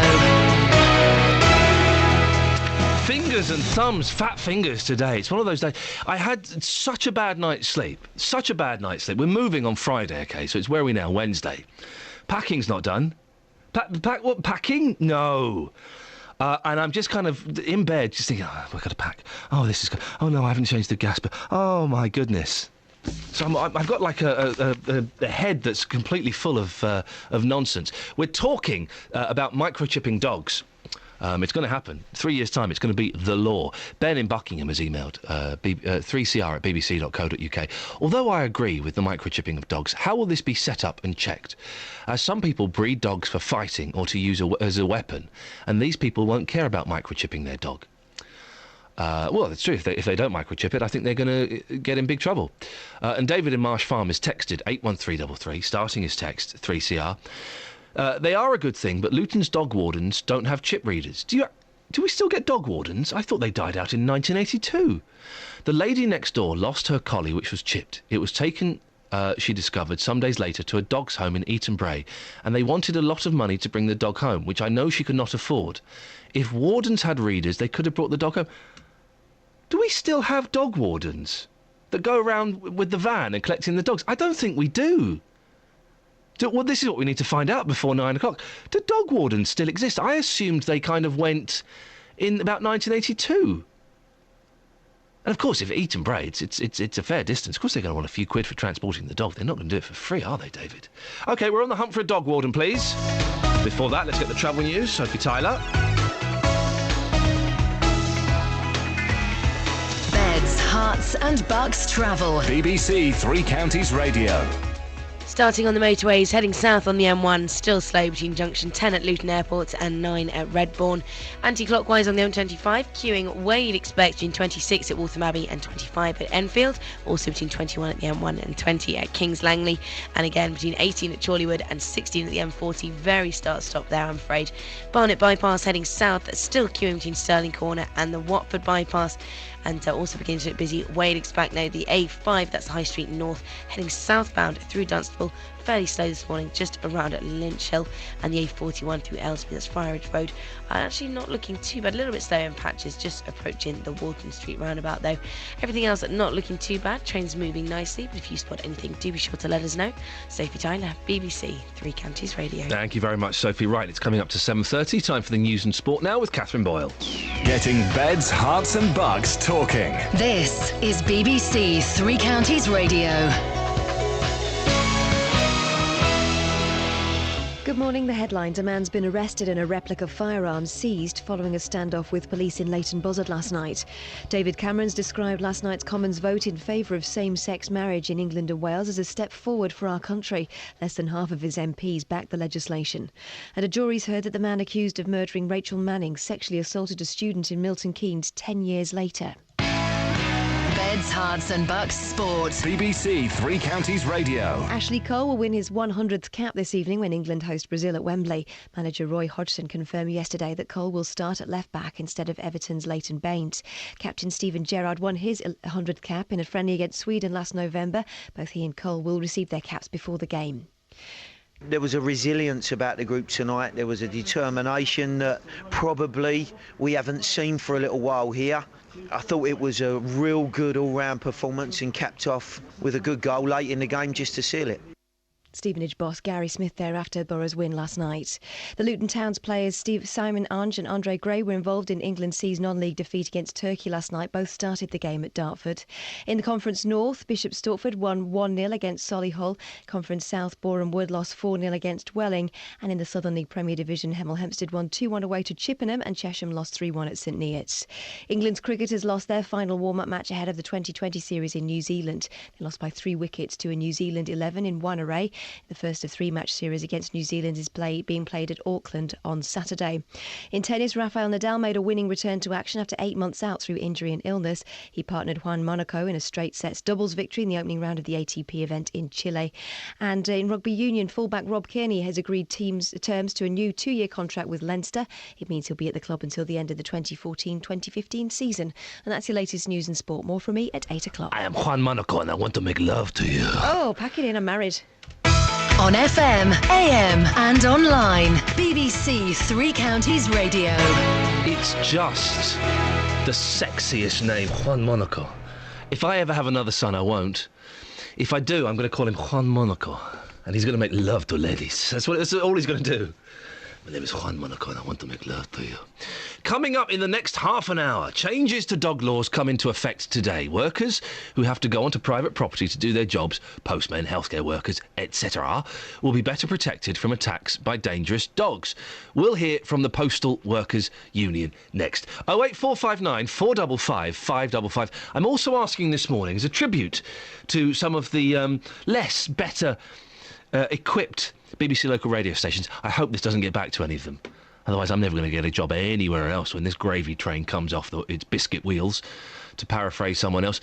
I was driving through various parts of Great Britain yesterday, and I heard on a BBC radio station, call in with your chainsaw stories. So, I'm throwing it out there this morning. Call in with your chainsaw stories. 08459 455 555, or you can text 81333, starting your text 3CR. Now, in the last year, it's estimated over 140 postmen have been attacked by dogs in the 3 counties.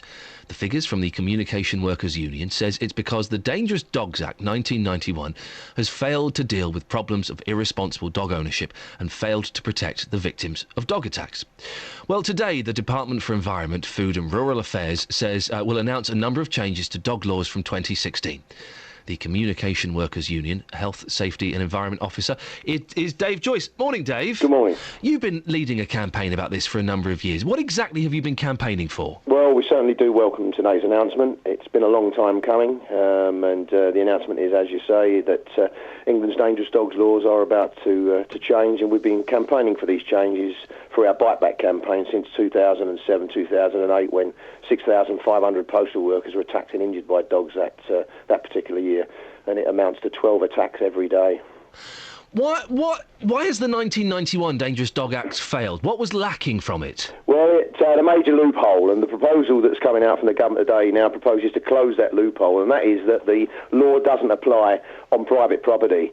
70% of the attacks on postal workers occur on private property, and irrespective of how serious those attacks are, and 2 of our members were nearly killed in dog attacks, then there is no criminal accountability for the owner for those attacks and injuries, and that needs to change.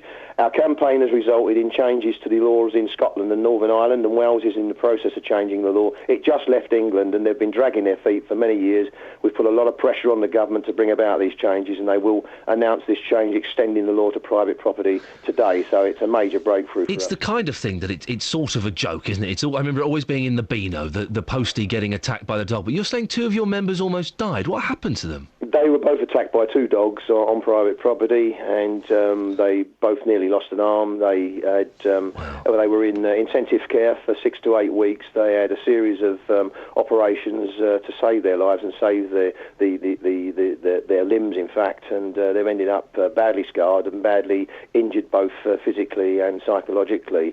Fortunately, both of them survived the attacks. They were both big men, strong men. If they had been smaller stature, maybe a woman, they wouldn't have survived those attacks. Well, you say that. You see young lads doing the post, and you see ladies doing the post, and you see smaller fellas doing the post. That's incredible. Are they back at work, Dave, or...? They are back at work now, fortunately. Yeah. One of them is still on restricted duties. The other one has returned to doing deliveries, but of course he's left with a lifelong phobia about dogs, and from time to time he does have terrible flashbacks to that attack on that fateful day.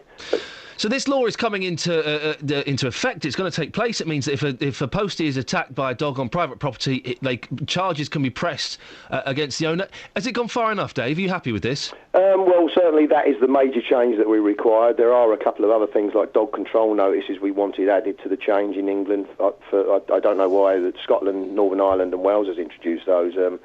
In England, they've said that they're not going to go so far as to introduce the dog control notice, which is a preventative notice. They've said that they've got adequate arrangements in legislation to be able to deal with that now. But the main change is this extension to private property that we wanted so badly to be changed, so that these irresponsible owners can be held to account if they allow their dogs, if they don't control their dogs and they allow their dogs to attack and injure postal workers. And that change obviously can't come quick enough. Dave, listen, fascinating. David Joyce there, the Communication Workers Union Health, Safety and Environment Officer. 2 postmen were nearly killed. I find that incredible. Isn't that incredible? Well, from 2016, you're going to need to get your dog microchipped, and if attacks from dogs take place on private property, you can now press charges. Well, David Biggerstaff's daughter was attacked by a dog when she was 5. He ended up having a fight with the dog's owner. Morning, David. Good morning, how are you? Yeah, I'm fine, thank you. Tell us your story. What happened? Well, my son, whose birthday is today, can I just wish my son Mark a happy birthday from Mum and Dad? No, you may not, David. Oh, yes, no, okay. go on, I'm teasing. Of course you can. Yeah, he's, well, he was 7 at the time. How old is he now, David? He's 45 today. Good lad, bless him. OK, so go on, what happened? He's always listening to your radio station. Well, in that case, happy birthday. He was 7 at the time. He come running up the field. Daddy, the dog's attacking Vanessa. That's my daughter. She was 5 then. Yeah. And when I get down there and confront the owner, the dog was more playful, jumping all over her rather than attacking. Yeah. But then a 5-year-old wouldn't know that. Oh, 5-year-old would be terrified. Yeah, so, but he was nice about it. We walked up the road. It wasn't him that I had to confront him with. Okay. The son come out and started having a go at me, because I was having a go at his dad, about the dog. Anyway, he took a swing at me and I was a bit quick to get out of the way, but when I hit him back, I broke his glasses. I ended up losing a shift of work, paid for a £60 pair of glasses, all through the fault of the dog. Yeah. This has cost me over £100 and I'm going back to when my daughter was 5. That was a lot of money then. You know, I think it was just something that was, you know, so silly that could have been avoided. Do you think that is microchipping the way forward, David? I think it's a good idea, probably with cats and dogs, personally. But it's one thing, I think, to put an idea in, but it's another thing to get it up and running, isn't it? Yeah, that's the thing. That's the thing, isn't it? Making everyone follow it. Sorry? That's the thing, getting everyone to follow it. Well, yeah, you know, some of these macho men, I've seen them. My other son lives in Luton. You see him walking down the street with a dog, and I sometimes want to cross over the other side of the road. You know, it's just that type of dog. You look at it and think, oh, blimey. Yeah, David, listen, thank you very much. David Biggerstaff there telling us about when his daughter was attacked. Not quite attacked, 37 years ago. And it's still bearing the grudge today. You would do, wouldn't you? Listen, if there's a dog, if your dog attacks my boys, I'm going to kick that dog in the face. I'm a great animal lover. That dog is going to get a kick in the face, a kick in the stomach, a finger up the what's-it, whatever it takes until he lets go of my boy and runs off. Without a shadow of a doubt. Without a shadow of a doubt. You would do that, wouldn't you? That's right, isn't it? Am I being a little bit over aggressive? You see your kid being attacked by a dog, dog's biting it, won't leave it alone. I'm going to kick that dog in the face. And I'm completely, I'm a vegetarian, for goodness sakes. But I would kick a dog in the face, in the stomach, if it was attacking my boy. Would you do the same? 08459 455 555. Or maybe you're a dog owner and you think that's a little bit too aggressive. No, don't kick my dog. No, don't kick my dog. Don't bite my son. Simple as. 08459 455 555 is the telephone number. You can text 81333. starting your text 3CR, or you can give us go to facebook.com/BBC 3CR. We're talking about young people struggling to get jobs. Is it because there aren't that many jobs? Well, it's part of the reason.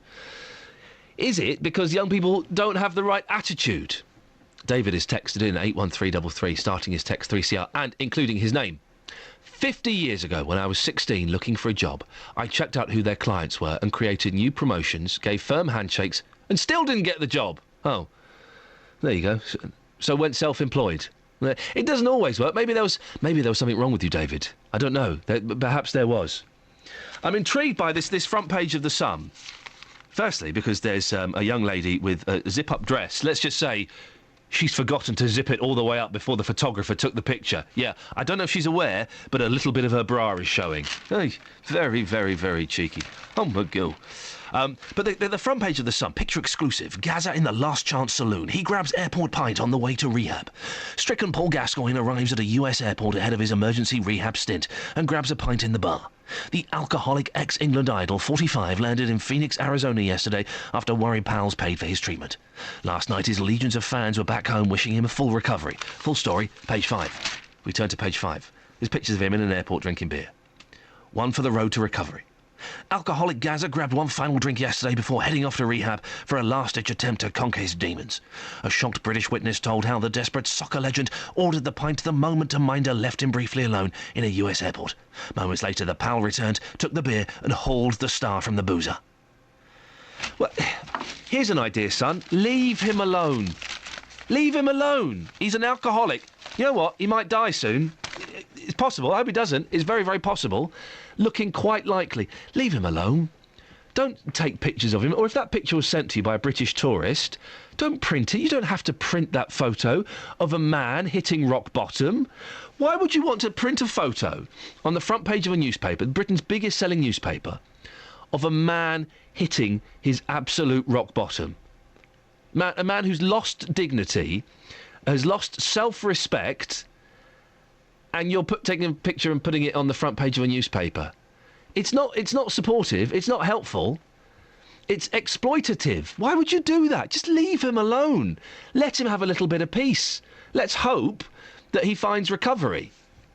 He'll get it if he wants it. That's the thing. I don't know if he does want it. We may not know. We'll see, fingers crossed. Just going to an £8,000 a week clinic isn't enough to get you clean. You've got to want to get clean and sober. You've got to believe that you want that. It would appear that he doesn't. We'll see. 08459 455 555. Your dog attacks my kid, I'm going to kick it in the face. Is that too much? Would you be upset if you're a dog owner?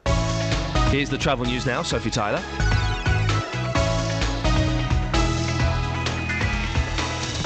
Herts and Bucks travel. BBC Three Counties Radio. Still looking fairly busy out there at the moment, starting off on the A1 southbound through Roxton. It is fairly slow just around the Great Barford bypass at the Black Cat roundabout there. And heading south again through Biggleswade, slow between Biggleswade South and Radwell, just at the A1M at junction 10. And the Barnet bypass still slow as well, where you'd expect, just around Stirling Corner and the Watford bypass. Now the A10 at Great Cambridge Road heading south through Cheshunt, also slow, just approaching the M25 at junction 25 at Enfield. And moving on to the motorways southbound on the M1, also slow. Still with around 20 minutes worth of delays between 10 at Luton Airport and 7 at Hemel Hempstead, and slow as well on the M25 anti-clockwise between 26 at Waltham Abbey and 25 at the A10 for Enfield, and delays of nearly an hour as well between junction 20 at Kings Langley all the way through to 15 at the M4. Trains and tubes moving nicely this morning. Sophie Tyler, BBC Three Counties Radio. Thank you very much, Sophie. Morning, 7:45. It's Wednesday, the 6th of February. These are your headlines this morning on BBC Three Counties Radio. A man has been arrested and a replica firearm seized following a standoff with police in Leighton Buzzard last night. David Cameron has described last night's common vote in favour of same-sex marriage as a step forward for our country. Less than half of his MPs backed the legislation. In sport, Stevenage beats Notts County 2-0 in League One last night. They now move up to 12th in the table. Coming up, if you're at work, your bosses might let you listen to the radio or music in the background. Well, firefighters in Bedfordshire are no longer able to do that because it will cost the service up to £15,000 a year, and they won't pay for it. We'll find out more before 8 o'clock, but now let's get the weather. Here's Kate Kinsella. Beds, Hearts and Bucks weather. BBC Three Counties Radio. Good morning. It's rather a grey start to the day. There's a bit of rain out there as well, but the good news is temperatures above freezing, so it is falling as rain and there's nothing else. This is really the story for the day. The rain will come and go. We may get a bit of a wintry mix in there, maybe some hail, some sleet from time to time, but most of it a rain. Temperature-wise, we're looking at 5 Celsius, the maximum 41 degrees in Fahrenheit, but it won't feel that warm, if I can say warm, and that's because of the wind. Quite a strong northwesterly, I'm afraid, so feeling very cold. Now, towards the end of the afternoon, we may start to see the sky brighten a little bit of hazy sunshine peeking through just before it gets dark, but it paves the way for things to come. Overnight, some long clear spells, which means temperatures dropping right down. A frosty night expected, despite hanging on to those brisk northerly winds. They should start to ease towards dawn tomorrow. Minimum temperature minus 228 degrees in Fahrenheit. Not too bad tomorrow, actually, for the three counties. We're looking dry, a little bit of cloud around, but some bright spells as well. But we are hanging on to that wind, which means temperatures won't feel the predicted 5 Celsius, 41 degrees in Fahrenheit. That's your forecast. Thank you very much.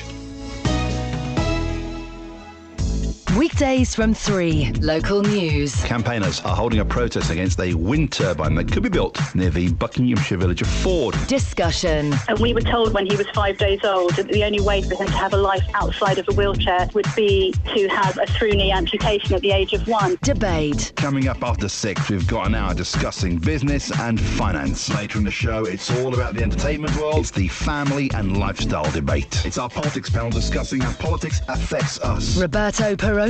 Weekdays from 3 on BBC Three Counties Radio. Across beds, hearts and bucks, this is Iain Lee on BBC Three Counties Radio. So if you're at work, then your boss might allow you to listen to the radio. I don't know, BBC Three Counties radio, that's us. Or maybe a bit of music in the background. They might put on a James Last CD or some Claidman or something nice. Well, firefighters in Bedfordshire are no longer able to do that because it will cost the service up to £15,000 a year, and they won't pay it. Pat Carberry chairs the Brigade Committee of the Fire Brigades Union in Bedfordshire. Morning, Pat. Good morning, Ian. Why is it going to cost 15 grand a year? Well, from what I can gather, the licensing authority has contacted the brigade and notified them that they have a legal requirement to have a license in order to have radios played amongst the staff, during working hours. And in order to actually obtain these licences, the cost is going to be in the region of £15,000. So this is PRS, and this is that kind of public. It's a public licence to have. If you've got more than, I can't remember the exact wording. If you've got more than 3 people listening to a radio or something, it's considered a public place, and therefore you have to have a licence for it. It's that kind of thing, isn't it? Yeah, that's pretty much it. Of course, it's not just the fire service that would fall under that. I think we're not in that sort of realm where the licensing people are chasing around various different workplaces. So it's not just going to be our industry. Well, I've heard in another life, Pat. I've heard shops, just like a little corner shop where they've got a radio on. Someone's gone in and said, "Yeah, I'm sorry, you're going to have to pay us a few £1,000s to have that radio on, or you switch it off." Do you understand why this is taking place, or do you think it's a little bit ridiculous? It may seem ridiculous and it may seem petty, but at the end of the day, the artists and performers who produce the music have a right to be paid for it. And, of course, the revenue from the licensing, the revenue from CD sales and downloads all goes towards paying their salaries. So they do have a right to sort of have their payment. But I think that the problem for so many people is they haven't been aware in the past that it is somehow or other unlawful to listen to music in a public place, and you kind of take for granted that fundamental entitlement to listen and enjoy others' tunes without having to actually have a piece of paper in your pocket to say that you paid a license to do so. So are the firemen and women, are they now, is there silence in their stations? Pretty much so. It's a couple of weeks ago since we found this out, and immediately when the brigade was notified that there was a requirement for a licence, they took the immediate step of issuing an instruction that no music is to be played on stations, or no DVDs are to be watched on stations either. it is a prudent step because they now know that there is an obligation there and that there could be a liability to prosecution for failure to implement the ban. However, there is a way that we can get the licences. It would mean us having to use our own funds, i.e. the firefighters on ground having a whip round. To come up with 15 grand? It would have to be on an individual station basis, and as I'm sure you can appreciate, £15,000 is quite a lot of money. But when divided amongst the 16 stations that we have, it is a lot less. So it's £15,000 across all of the stations, as opposed to £15,000 per station? No, it's not £15,000 per station. Right, OK. Across the station. It might not seem a great deal of money for an organisation the size of Bedfordshire and Luton Fire and Rescue, but at the end of the day, you have to look at it. We're in austerity times. Yep.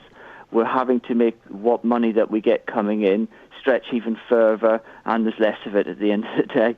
So, any amount of public money that we're going to use for such things as licensing for public entertainment licences and what have you to play the music, it really needs to be thought out quite carefully before we would commit to actually using public money for that. Are these the fire service? Are they really going to bother following this rule? If anybody came in from PRS and said, right, lads and ladies, turn that off now, turn that Robbie Williams off now, they would be pretty cold and heartless to do that to the fire service, wouldn't they? Reality is that could happen. And although we might do an extraordinary job, and the public do love us for that, it doesn't grant us any exemption from having to comply with what every other workplace has to do.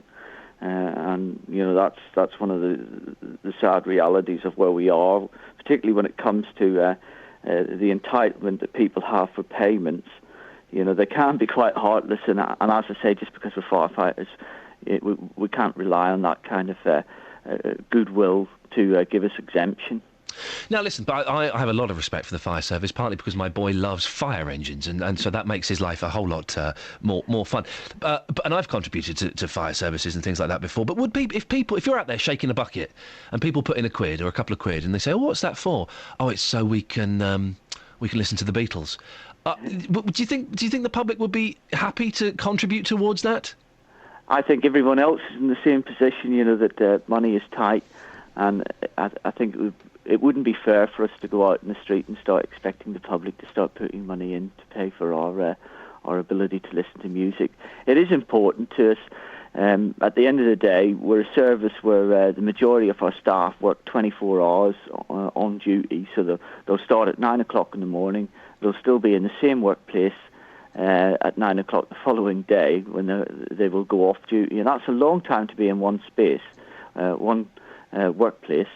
And the music does mean a lot to them. Yeah. It is that breaking the monotony when you're doing those everyday things such as testing equipment, working out in the gym. Of course. And it does mean a lot to them, but I think it would be a bit... it wouldn't be a good use of our time to actually go out and ask the public to start paying. Pat, can you sing? Can you play guitar or a bit of piano?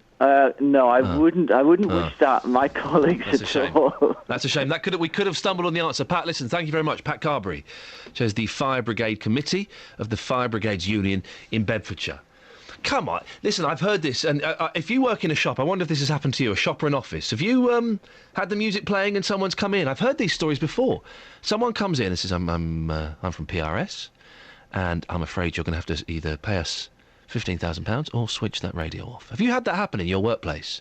I remember doing a phone-in on this a couple of years ago, and loads of people... I didn't think we'd get any takers on it. Loads of people called up and said, "Oh, yeah, I run... I remember a Cobblers. A guy running a little Cobblers. He gets, 4 people in at a time, and he got told off for not having a licence. Well, we can talk now to Robert Oxley, who's the campaigning manager for the Taxpayers Alliance. Morning, Robert. Morning. Have you come across this situation before? I think we've all seen it in a couple of workplaces where unnecessary regulations are being basically killjoys.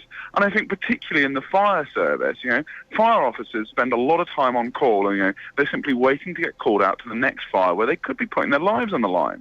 And the idea that simply, that the fact that there's a few of them sat there around listening to the radio, that they somehow have to stump up this huge sum, it's a perfect example of why regulations are so often getting in the way of what we actually do in everyday life. And I think, okay, in the fire service, this one, they've had to say that they're not going to have to hand over taxpayers' money, but also, businesses are subject to this. The same small business, struggling through the recession, has got through all of this, and has spent their life trying to balance the books. And suddenly they've been told that actually during the day you can't listen to a bit of a BBC Three Counties radio. And I think that's frankly ridiculous. I was interested in what Pat was saying just then. I was surprised how understanding he was, because the money from these licences does go towards paying the artists. So that's kind of part of the way they make their money. They should be rewarded for their work, shouldn't they? That's why we pay stuff like the licence fee. That's why advertisers pay stuff to commercial radio stations. But the point here is having incredibly expensive licences for small businesses and fire stations. It's just one of those extra regulations. And I think, look, there is obviously you want to see artists kind of get the pay for the music they make, but at the same time, kind of putting these regulations onto bodies, especially when it is simply, this is what they're calling a public entertainment license. We're not having paying customers around the fire station dancing all night. What we've got is 5 or 6 firemen sat there listening to music, possibly watching TV at the time, and that's the point. Is actually let's actually have a bit of reason compared to the regulations that we're putting forward. It's a messy thing. Public entertainment license. And that's not what's going on at the fire service, is it? It's firemen sitting around waiting for the next call. That's not public entertainment. That's just overkill with unnecessary regulation. Robert, I appreciate your passion on the subject. Thank you very much. Robert Oxley, campaigning manager for the Taxpayers Alliance. I agree with him. It's a nonsense. It is a nonsense, isn't it? Of course. We should get someone from the PRS really on to explain their point of view, because they will argue, well, the artists do need to be rewarded, and with file sharing and the internet, they're losing some of their income. But firemen, come on, it's firemen. Do you work in a shop or an office? Has this happened to you? Maybe you've got a little shop in Luton or in Milton Keynes, or you work in a supermarket in Bedford or something like that, and someone has come in and said, yeah, you've got to turn that off. 08459 455 555. Or maybe you think it's a fuss about nothing. And yeah, of course, Elton John and Robbie Williams, they should be rewarded for the excellent music they make. Travel news now, Sophie Tyler. Beds, Hearts and Bucks travel. BBC Three Counties Radio.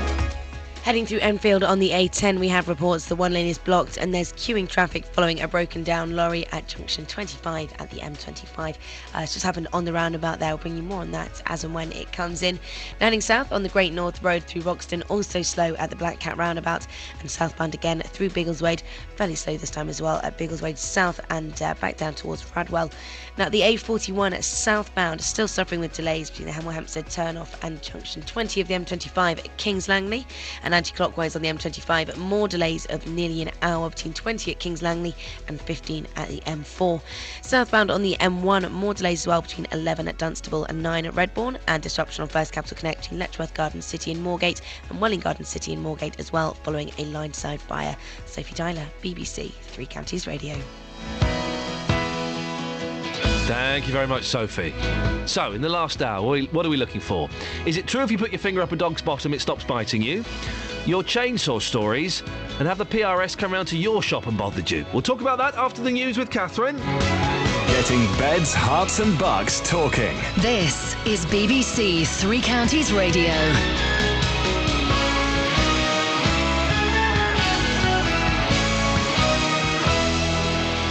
Good morning, it's 8 o'clock. The headlines: man arrested after Leighton Buzzard siege, gay marriage vote hailed as a step forward, and claims young people in Buckinghamshire aren't ready for work. BBC Three Counties Radio. A man's been arrested following a standoff with police in Leighton Buzzard.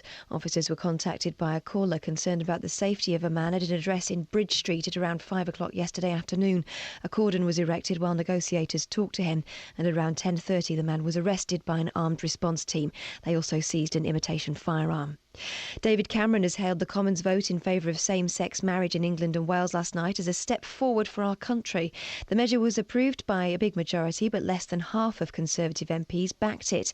The Conservative MP for Milton Keynes South, Iain Stewart, gave an impassioned speech in the Commons that was only slightly marred by someone with a cold and terrible timing. I look at the marriage that my parents have, 45 years and going strong, and I aspire to the same thing. I don't have someone at the minute, but if I do, I want to cherish that person, to love them, support them. It's not just about a ceremony. Detectives are reappealing for key witnesses to come forward after a shooting last Wednesday afternoon in Luton. A 36-year-old woman was injured in the incident, which happened as she sat in a car with her partner at the junction of Wellington and Russell Street. Police want to hear from a white woman seen walking a dog in the park nearby, a white man with bleached blonde hair who was walking up Wellington Street, and a man around 60 who was standing outside the door to flats in Wellington Street near to the junction with Russell Street. Buckinghamshire business leaders are concerned that today's crop of young people aren't prepared for the world of work. In a survey carried out by Aylesbury College, 3/4 of those who responded said youngsters weren't work ready and have real problems with spelling and grammar, as well as timekeeping and a general work ethic. 140 postmen have been attacked by dogs across the 3 counties over the past year. It comes as the Department for Environment, Food and Rural Affairs today announces a number of changes to dog laws. Serena Farrow has more. The Communication Workers Union says the situation's getting worse because the Dangerous Dogs Act 1991's failed to deal with problems of irresponsible dog ownership and hasn't really helped protect dog attack victims either. DEFRA now want compulsory microchipping from 2016, and they also want to extend the law to protect workers who have to go into private property in order to do their jobs. Those people like postal men and women and healthcare workers. They claim it'll also help improve responsible ownership and help identify owners of dogs which attack both people and animals. In sport, Stevenage beat Notts County 2-0 in League One last night. That moves them up to 12th in the table. Sam Hoskins put Stevenage ahead in the first minute and Marcus Haber sealed the deal in the closing minutes. As for the weather, feeling very cold with wintry showers and a top temperature of 5 degrees Celsius, that's 41 Fahrenheit. There's more news and sport online at bbc.co.uk/3 counties. BBC 3 Counties Radio. First for news.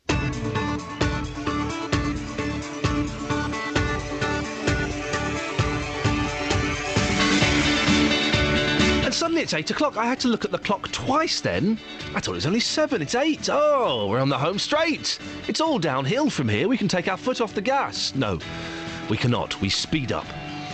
Lots coming up in the last hour of the show. And as always, I'd like to get your opinions on them, please. Including a man has been arrested following a standoff with police in Leighton Buzzard. Our reporter, Sophie Solaria, has spent the morning there to find out what's happened since. Teenagers don't have the skills to make them ready for work, so say Buckinghamshire businesses. What advice would you give young people to help them get jobs? And firefighters in Bedfordshire can no longer listen to the radio or music in the office because it'll cost the fire service £15,000 in total. Have you been chased for money by the Performing Rights Society? 08459 455 555. BBC 3 Counties Radio.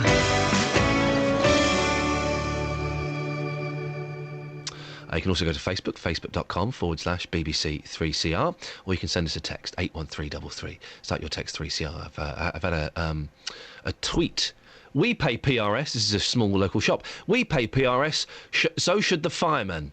Scrounging bees. I don't know if you could call them that. They then go on, I've asked how much do you pay? They then replied, £120 a year. We also have to pay PPL, which is another 120. I don't know what PPL is. And then he's put the very, very naughty swear word at the end there. He's not happy with having to make that payment. Have you guys got to pay PRS for a bit of the radio? 08459 455 555 is the telephone number if you want to give us a call on that. Now, a man has been arrested following a standoff with police in Leighton Buzzard. Police were contacted by a concerned caller about the safety of a man in Bridge Street at around 5 p.m. The area was cordoned off while negotiators talked to him. Several hours later, the man was arrested by an armed response team who also seized an imitation firearm. Look East reporter Neil Bradford was there last night. Well, I arrived probably about 2 hours into the standoff. It happened just as the shops were closing and people were beginning to head home. That's around 5 o'clock when police were called to Bridge Street. Some people who were in the shops had to be led to safety by police officers while the standoff continued. Now, the man made threats to the police officer that he had a gun, so you can imagine the armed response team were called in, as were police dogs, and they surrounded the flat, and negotiations continued for several hours. Was anyone hurt? No shots were fired. The standoff ended peacefully at around 10:30 last night, some 5.5 hours after it began. Because of the nature of the threats that the man was making, Army bomb disposal experts were called in. They also carried out a search of the property after the man was arrested. Firefighters were also on standby. And as I say, a number of people who were in the shops on Bridge Street had to be led to safety. Now, police officers did move into the property after the negotiations. They recovered a replica firearm, and the man, who's 42 years old, was led away by 2 police officers.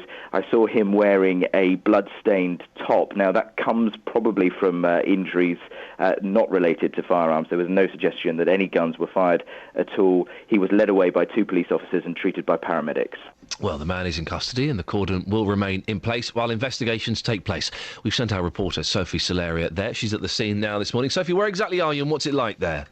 I am just outside the Sue Ryder's shop at the top of Bridge Street here, and actually it would be hard to believe that anything happened here at all last night, to be honest.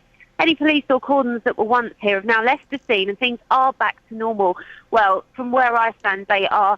From those who don't know Leighton's Buzzard very well, it's a busy town centre. The area is sort of shaped in a triangle made by Bridge Street, West Street and Friday Street. All 3 streets were cordoned off by police last night, apparently, and marked by a multitude of armed officers guarding the area as well.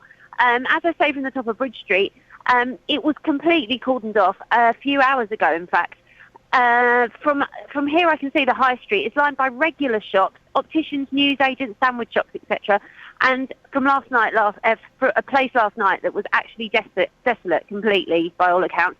And I've been speaking to people in the area this morning who have told me that the place was teeming with police all evening and all shops were evacuated from 6 p.m.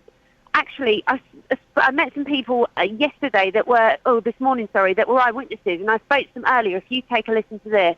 You live round here. How does it feel to know that there was a siege just where you're standing right now here on Bridge Street? Quite scary. I wish there'd been a bit more information, or at least something a bit more on the telly about it. Yeah, quite scary. Trying to get home as well was a bit of a nightmare.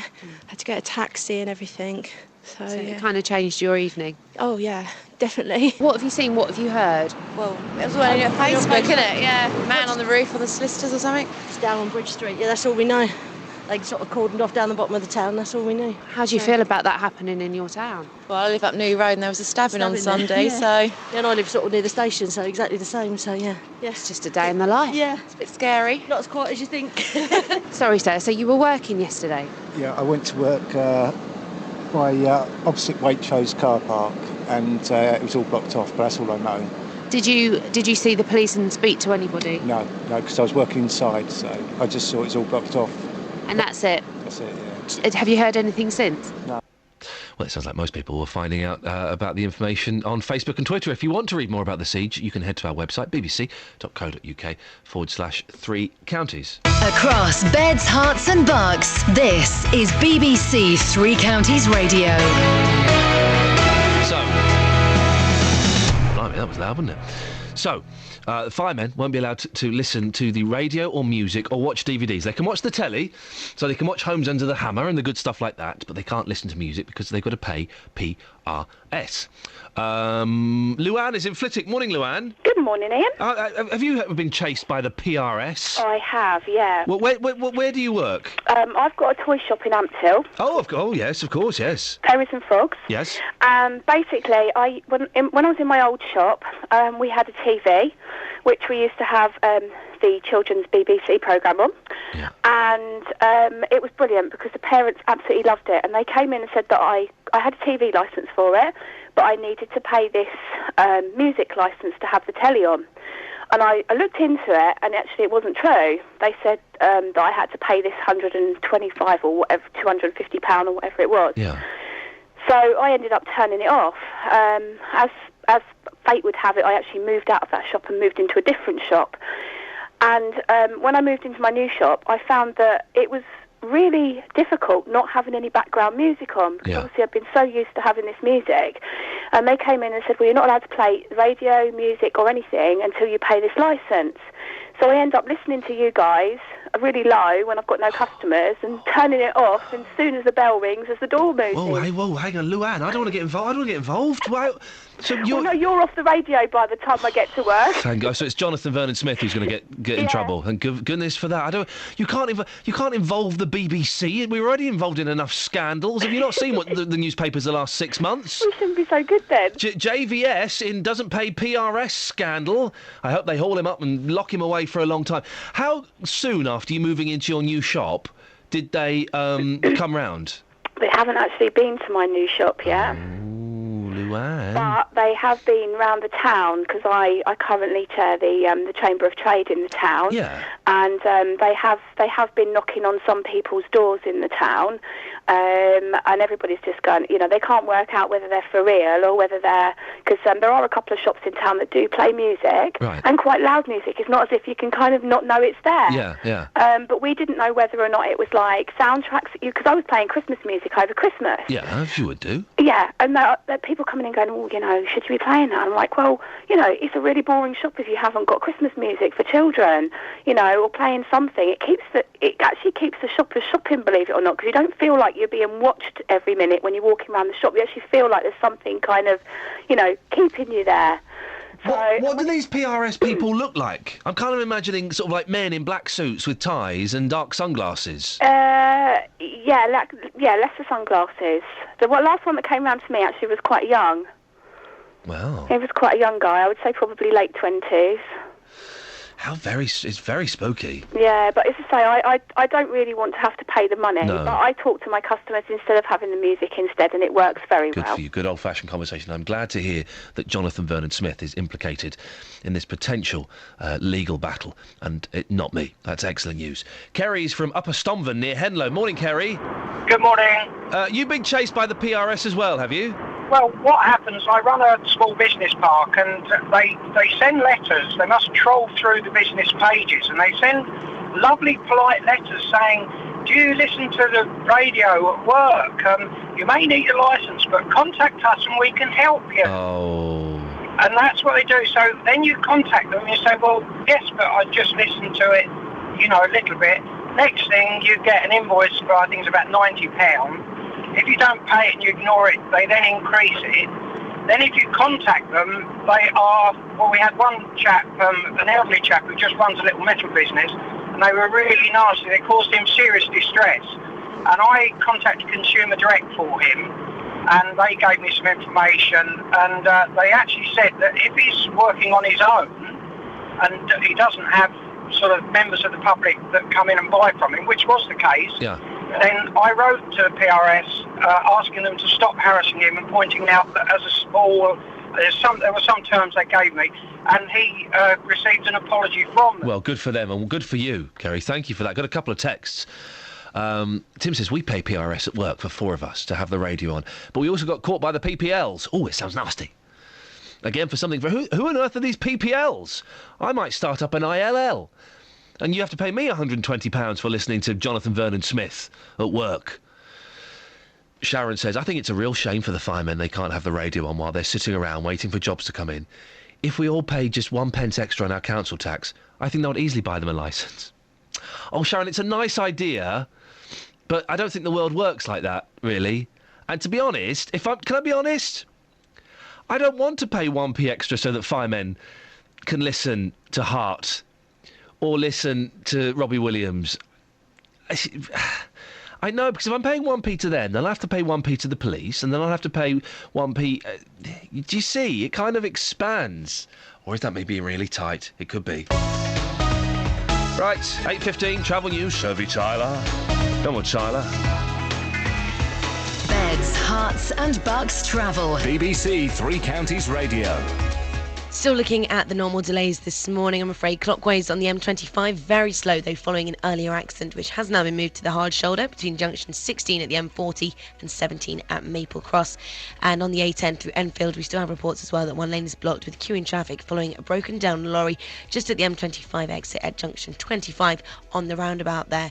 Now, everything else not actually looking too bad. The usual delays, Barnet bypass still slow southbound around the Watford bypass, the A1 southbound through Great North Road also slow at the Black Cat roundabout. But moving on to the M1 southbound, we're having quite a few problems this morning. 15-minute worth of delays on the junction 11 at Dunstable exit, back to junction 10 at Luton Airport as well, and also slow as well, particularly around the Kidneywood roundabout at junction 10A. Everything else not actually looking too bad this morning, but don't forget on the trains we have disruption on First Capital Connect between Letchworth Garden City and Moorgate, and Welling Garden City and Moorgate, all following a line-side fire at Finsbury Park. Sophie Tyler, BBC Three Counties Radio. Thank you very much, Sophie. Morning, this is Iain Lee, BBC Three Counties Radio. It's 8:16, it's Wednesday the 6th. These are your headlines this morning on BBC Three Counties Radio. A man has been arrested and an imitation firearm seized following a 5-hour standoff in Leighton Buzzard last night. David Cameron has hailed the Commons vote in favour of same-sex marriage in England and Wales last night as a step forward for our country. In sport, England captain Steven Gerrard says Ashley Cole deserves to get a tremendous reception tonight at Wembley when he makes his 100th international appearance against Brazil. Huzzah! The weather for beds, hearts and bucks, feeling very cold with wintry showers and a top temperature of 5 degrees. Coming up, teenagers don't have the skills to make them ready for work. So say Buckinghamshire businesses. What advice would you give them to help them get jobs? We'll talk more about this before 8:30. BBC Three Counties Radio. Nick Coffer, across beds, hearts and bucks. This Friday, I'll be in Woburn. It's the next stop of my tour of pubs across the three counties, discovering a little bit more about the towns and villages you call home. Nick Coffer. I'll investigate spooky goings-on, sample a quirky cake or two, talk to a bespoke tailor, and attempt to outdraw an artist. There's live performance from the Woburn Sands Brass Band, vibrant local personalities, and my favourite part, I get the chance to meet you. Nick Coffer. Come down to Long's Inn in Woburn this Friday. You'll not want to miss this. Nick Coffer, Monday to Saturday from 12 on BBC Three Counties Radio. Dooby-doo. Dooby-dooby-dooby-doo. Ta-ta-tan. So, I was driving to Gloucester yesterday. Yes. I listened to 4, possibly 5 BBC local radio stations. I hope you're listening to me first. I listened to you until I got bored of your nasal, whining voice. How dare you? No, I didn't. I did listen to you, and I thought your discussion on Gay Marriage yesterday was fantastic. And then when I lost reception, I went to the other stations. And can I just say, I was listening between 9 and 12. BBC Three Counties listeners are very lucky to have you. They're very lucky to have you. It's very nice of you No, to because say. you're brilliant. A lot of the others... No. No, and I'm being... they won't hear this. Well, this won't get sent around. But OK, one of them, right, and I've taken this on board, and actually we've had quite a lot of content from it, but one of them, their phone-in from 10 to 11 was... Chainsaw Stories. Phone up with your chainsaw stories. So it didn't even come from anything. It was just him, so, give us a call with your chainsaw stories. One guy phoned in, well, I don't think there's anything wrong with chainsaws. I think they're all right. You don't think they're dangerous? No. I mean, I've got a friend. He's got no toes because of one, but apart from that...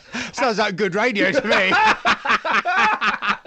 It was incredible. But so I've been using the chainsaw story. We've actually had quite a bit of content, so I stepped back from knocking them. Yeah. But, Jeremy Vine did it 2 weeks ago. That's probably why they did it recently. Chainsaw Stories? Yeah. Did he? Jeremy Vine did an hour on Tell Us Your Chainsaw Stories.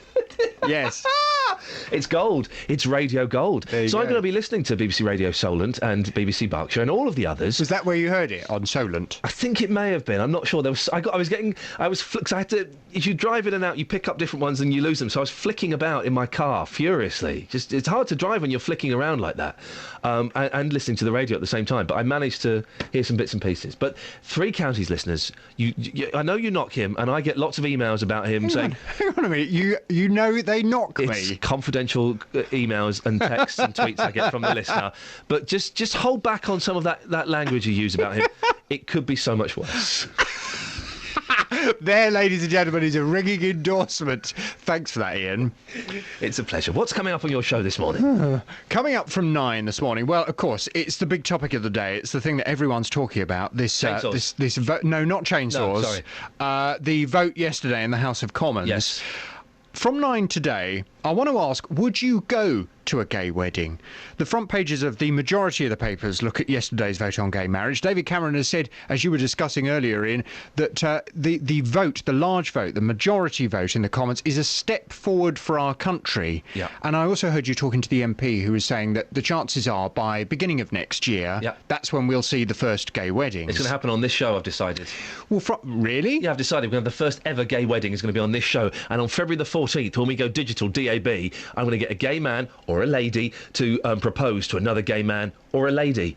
In crystal clear CD quality. DAB quality.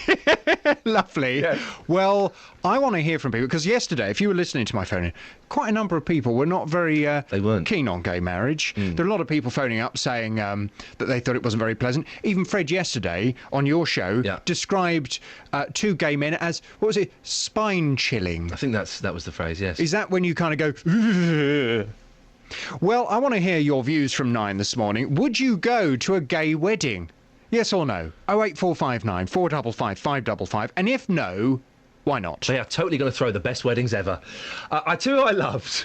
It was that 92-year-old woman you had yesterday. Was she sweet? She phoned up and I thought, oh, here we go. And she's going, they make the best nurses.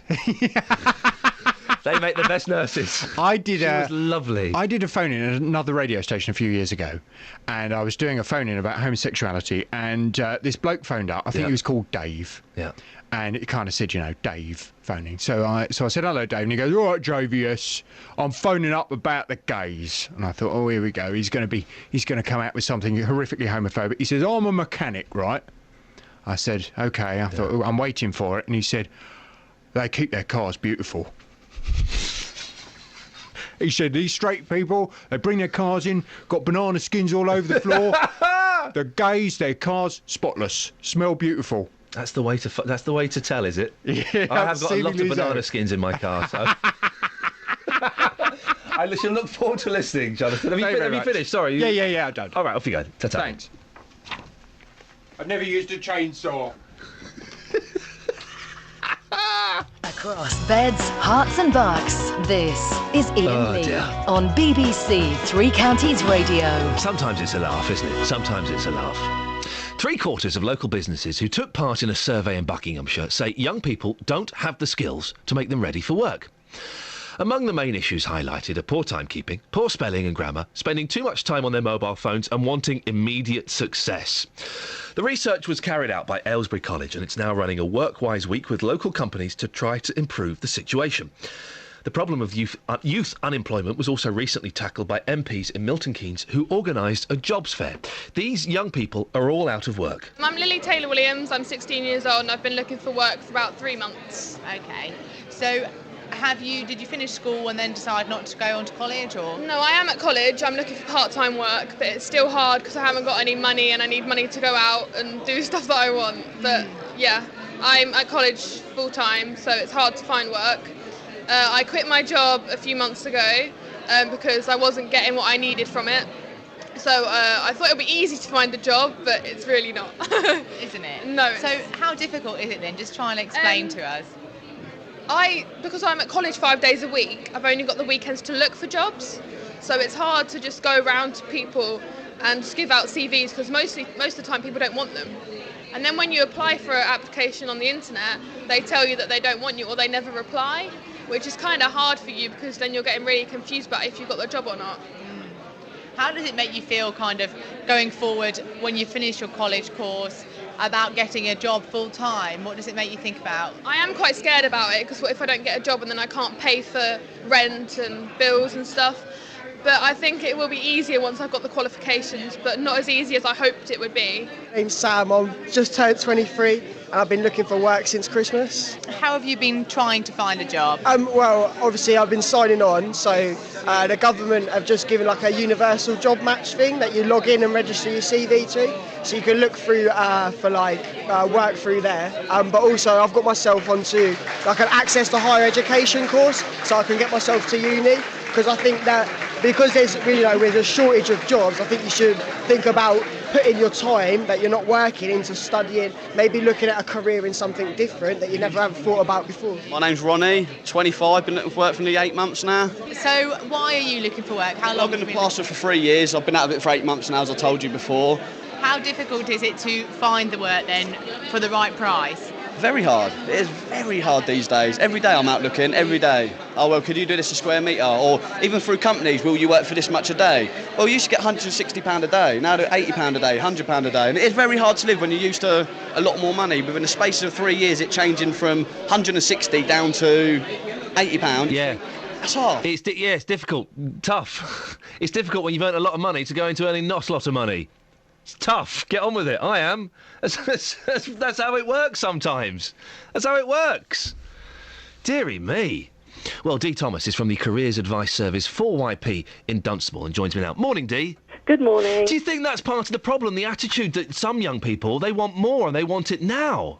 Well, I think that the world has changed for all of us in terms of perhaps having to accept less and so forth. But I think from the clips that you gave there's so many young people, and they all sounded as if they really, really want to, make a living for themselves and make a life for themselves. Are there jobs out there for young people? Yes, there are jobs out there for young people. I think a lot of it is helping them to find out where they are and how to apply for them, because that is a skill in itself, really. So, but yeah, absolutely. I mean, if you look on the National Apprenticeship website currently, when I looked last week, I think there were 9,000 apprenticeship jobs on there. So they certainly are out there. There's sponsored degrees, there's management trainee programs, there's lots and lots of things out there, but the competition is fierce. You need to know how to play the game and how to go about it. What advice would you give to any young people listening to this who are looking for work? I would say seek out a professional careers guidance to help you. There is help out there. You need to know what you're doing, and they can help you to explore what's out there, make informed decisions, get your application so that you get shortlisted, because that's one of the worst things is, I had a case the other week where it was applying for a retail job with a well-known retailer, and they had 265 applicants for a part-time job, and they were only interviewing 16. So there's 200 young people. Well, how do you make your application stand out then, Dee? What do you do? Well, I think the first thing you do is put your personality on it that makes it different, because then in front of someone, then they're asking you questions about you. So, it's quite a natural thing to do. And it sets you apart and it gets you shortlisted. Adapt your CV or your application to meet each job specification, because at the end of the day, they score your application against their job spec, and if you haven't modified it, then you're onto a loser to start with. I would say as well, check your Facebook. Many employers now look at people's Facebook, and if you've got your Saturday night photo on that there, picture of you having a sneaky smoke in Magaluf, get rid of that now. Absolutely, yeah, because if you want to impress the employer, then clean up your Facebook, I would suggest. Dee, thank you so much. Dee Thomas there from 4YP in Dunstable, Careers Advice Service. I'm so glad Facebook wasn't around when I was young. I got a Christmas job at HMV years ago when I just left college. I was 21, 22, and I went in and met the manager, who was actually a nice bloke, really cool, kind of young bloke. And he said, I was really excited about meeting you, Iain. I have never read such an exciting application for a job before as yours. I was like, that's brilliant. And I think what I did was I wrote well-constructed sentences. I think that's all I did. I've never read such an exciting job application as yours, Iain. I was really looking forward to meeting you. How cool is that? They wanted me to go and be a manager there. Just think how different my life could have been. Travel news, Sophie Tyler.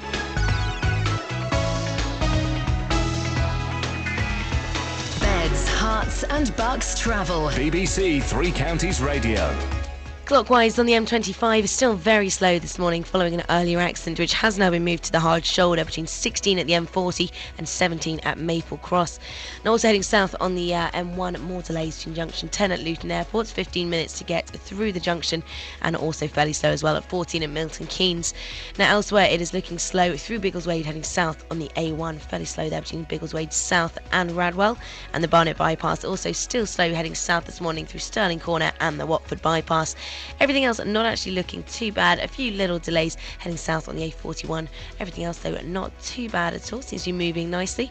Disruption, though, on the trains on First Capital Connection, Letchworth Garden City and Moorgate, and Welling Garden City and Moorgate as well, following an earlier line-side fire. Sophie Tyler, BBC Three Counties Radio. Thank you, Sophie. Here's the news and sport with Catherine Boyle. Getting beds, hearts and bugs talking. This is BBC Three Counties Radio.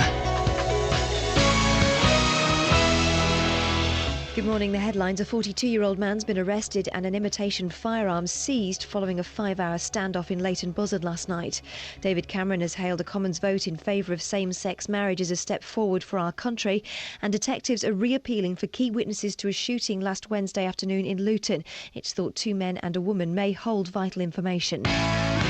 Beds, Hearts and Bucks Sports. BBC Three Counties Radio. The England captain Steven Gerrard says Ashley Cole deserves to get a tremendous reception tonight at Wembley when he makes his 100th international appearance against Brazil. Cole's had a checkered career, but Gerrard believes England's fans should